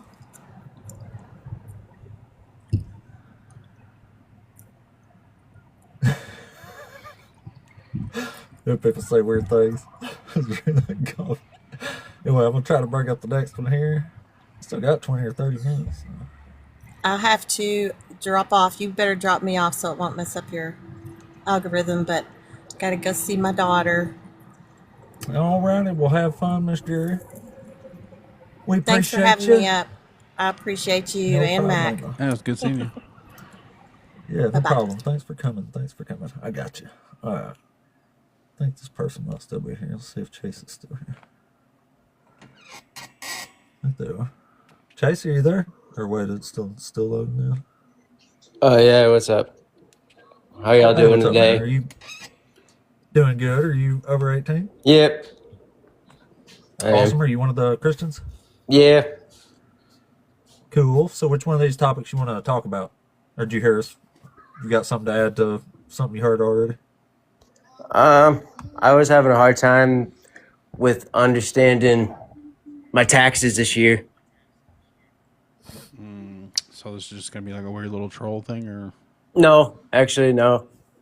Should you like render unto Caesar's what's Caesar's, and you can't figure out what to render to Caesar according to Jesus? Yeah, I was wondering about that a little bit. Could you guys go into that for me a little bit?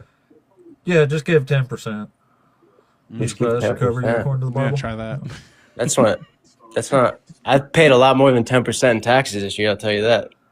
Oh, so what do I gotta do? What do I gotta do about that? You gotta start a 501c3. You gotta praise Jesus. And praise Jesus. Hey, ask the Lord for some money. I hear He gives it out freely. Hey, just start a tax shelter. Call it a church. That's a great idea, actually. I wonder why I never thought of that. Oh, yeah, because I got to sleep at night. Shit. Well, there's nobody in the queue right now, so I'll tell y'all what. We'll give it I don't know, 4 or 5 more minutes here. If nobody pops in on us, then I'll go ahead and call this one a show. How long have I been going right now? It's already been 3 hours, so it's been a while. Got nearly 90 folks up in here. Couple believers in the chat. Oh, yeah. There's always a couple. Yeah. Strength in Christ might be one of the biggest fans of the show. Totally boosting the algorithm. Hell yeah.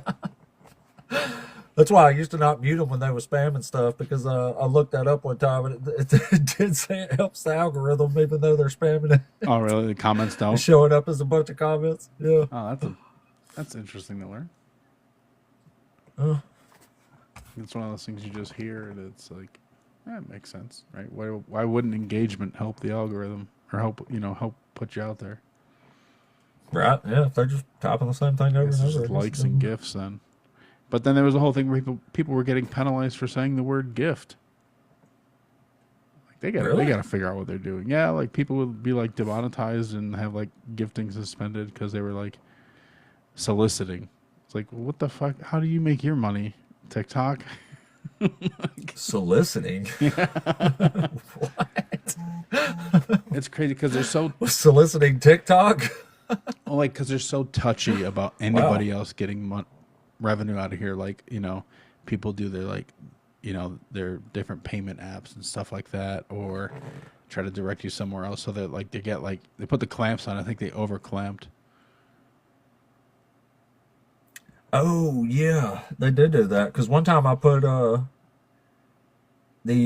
one of the things on the screen up here, and it was like the algorithm knew it. I still remember that day was fucked up. But as soon as I took it off there, it basically fixed itself. So they definitely don't like that shit. Where we at here? Anyway, Christians, come on up if you're around. Excuse me. We'll give it at least a couple more minutes to see what happens here. Certainly somebody will request up. It's been a good day so far. It's been a great day so far, actually. I had some really good conversations. Talked to the one fella for like an hour or something, it seemed like. It's long as fuck. Anyway. Where are you from, Mac? You mind me asking? Well, from is kind of different than at, right? So I'm in Georgia. So I was born in New York and then lived in Houston for a long time. And then we went back in New York, like Western New York, like Buffalo. And I lived there for a long time and then moved down here about 21 years ago. Yeah. Damn. Yeah. How old are you? I'm an old man. I'm 48. Shit. Yeah, you're a little bit older than me. Not a whole lot. Damn. Houston's the worst traffic I've ever been in my life, anywhere, ever. Have you been to Atlanta? Yeah, I've been to Atlanta. I just thought Houston was... I don't live far from Atlanta. It's... Because Houston's tough for me to judge because I was very young when I lived there. So you didn't really have like a feel for like what bad traffic really is. Right. But like I know Atlanta is always battling LA for 1 and 2 in like the worst traffic in the country. Well, I've been to all of them, and I thought Texas or Houston definitely took the cake for me. Like Atlanta sucks, I'll give it that. Yeah. Like I've even like purposely waited till like 1 or 2 o'clock in the morning to drive through Atlanta just because I thought the traffic would be better. It was like just as bad as lunch hour. It seemed like it was. Yeah, if you're going through like the downtown connector, who knows? A total crapshoot. Like sometimes you could breeze through there, but yeah, it's going to be like after hours, and there can't be any events going on. Like if a game lets out or a big concert or something, like it's still gonna be brutal. But they're moving. Atlanta is rough. They're moving all the teams to the suburbs now. Like shit. So they built the. I guess the Falcons are still in town. The Mercedes is still next to the old stadium or dome, but the Braves moved out. They're in Marietta pretty much. It's like Smyrna, but they call it Atlanta, but it's really it's a suburb or an exurb. Yeah, I got an auntie that lives in Lawrenceburg, I think it is. Lawrenceville, if I'm not mistaken. Lawrenceville, yeah. Yeah, I'm on that side of town. I'm on the east. That's where Lawrenceville's like northeast. I'm not a city guy, man. I live in the woods. Yeah, I mean, I'm in a suburb, but I got a couple acres, so it's like not bad. I'm on like a dead end street, so that's neat. Well, no one has requested up yet, So I suspect. Let's see. Yeah, the algorithm's definitely still slower than it was. That's for damn sure. But I mean, it's still moving, so I guess we'll go ahead and chop today out. Since that's the case, might actually get a chance to do some damn Hebrew today. That'd be awesome. Maybe not though. Oh.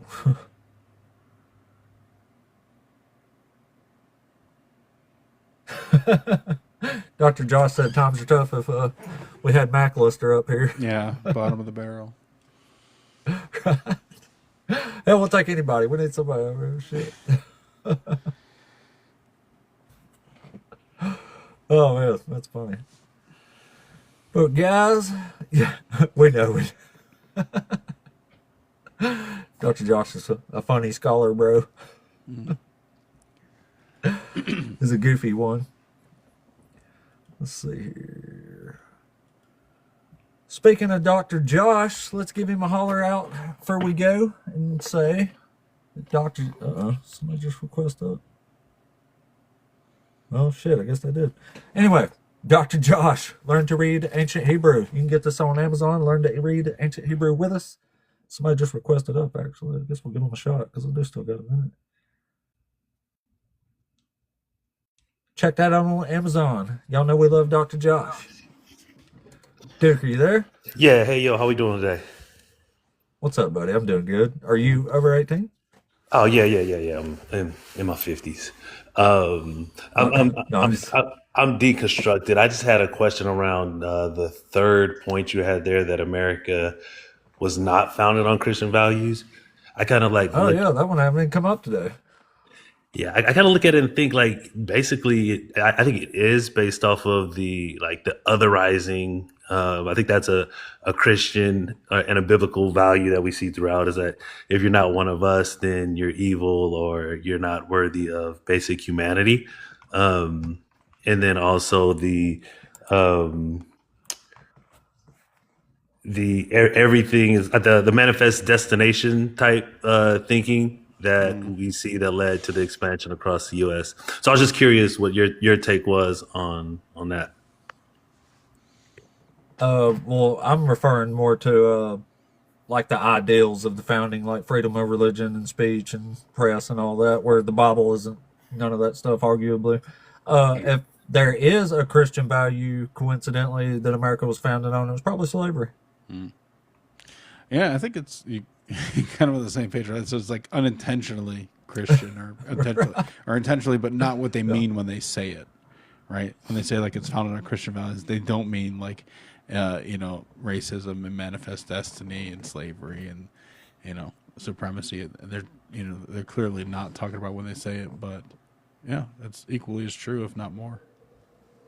Yeah. I had a interesting conversation with Christian yesterday, where their premise was that if you don't have the same faith as they do, anything you do isn't good. And so I posed the question: if you and I do the same sins and you and I have the same desires, the only difference is that you believe in God A and I believe in God B, or option C.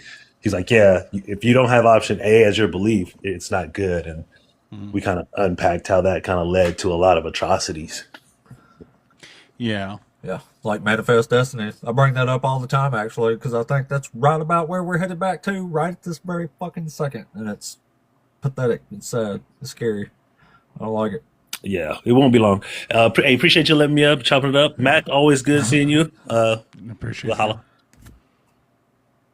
Oh, yeah, no problem, guy. I guess that was it. All right. No problem, Take care, though. Yeah, have a good one, buddy.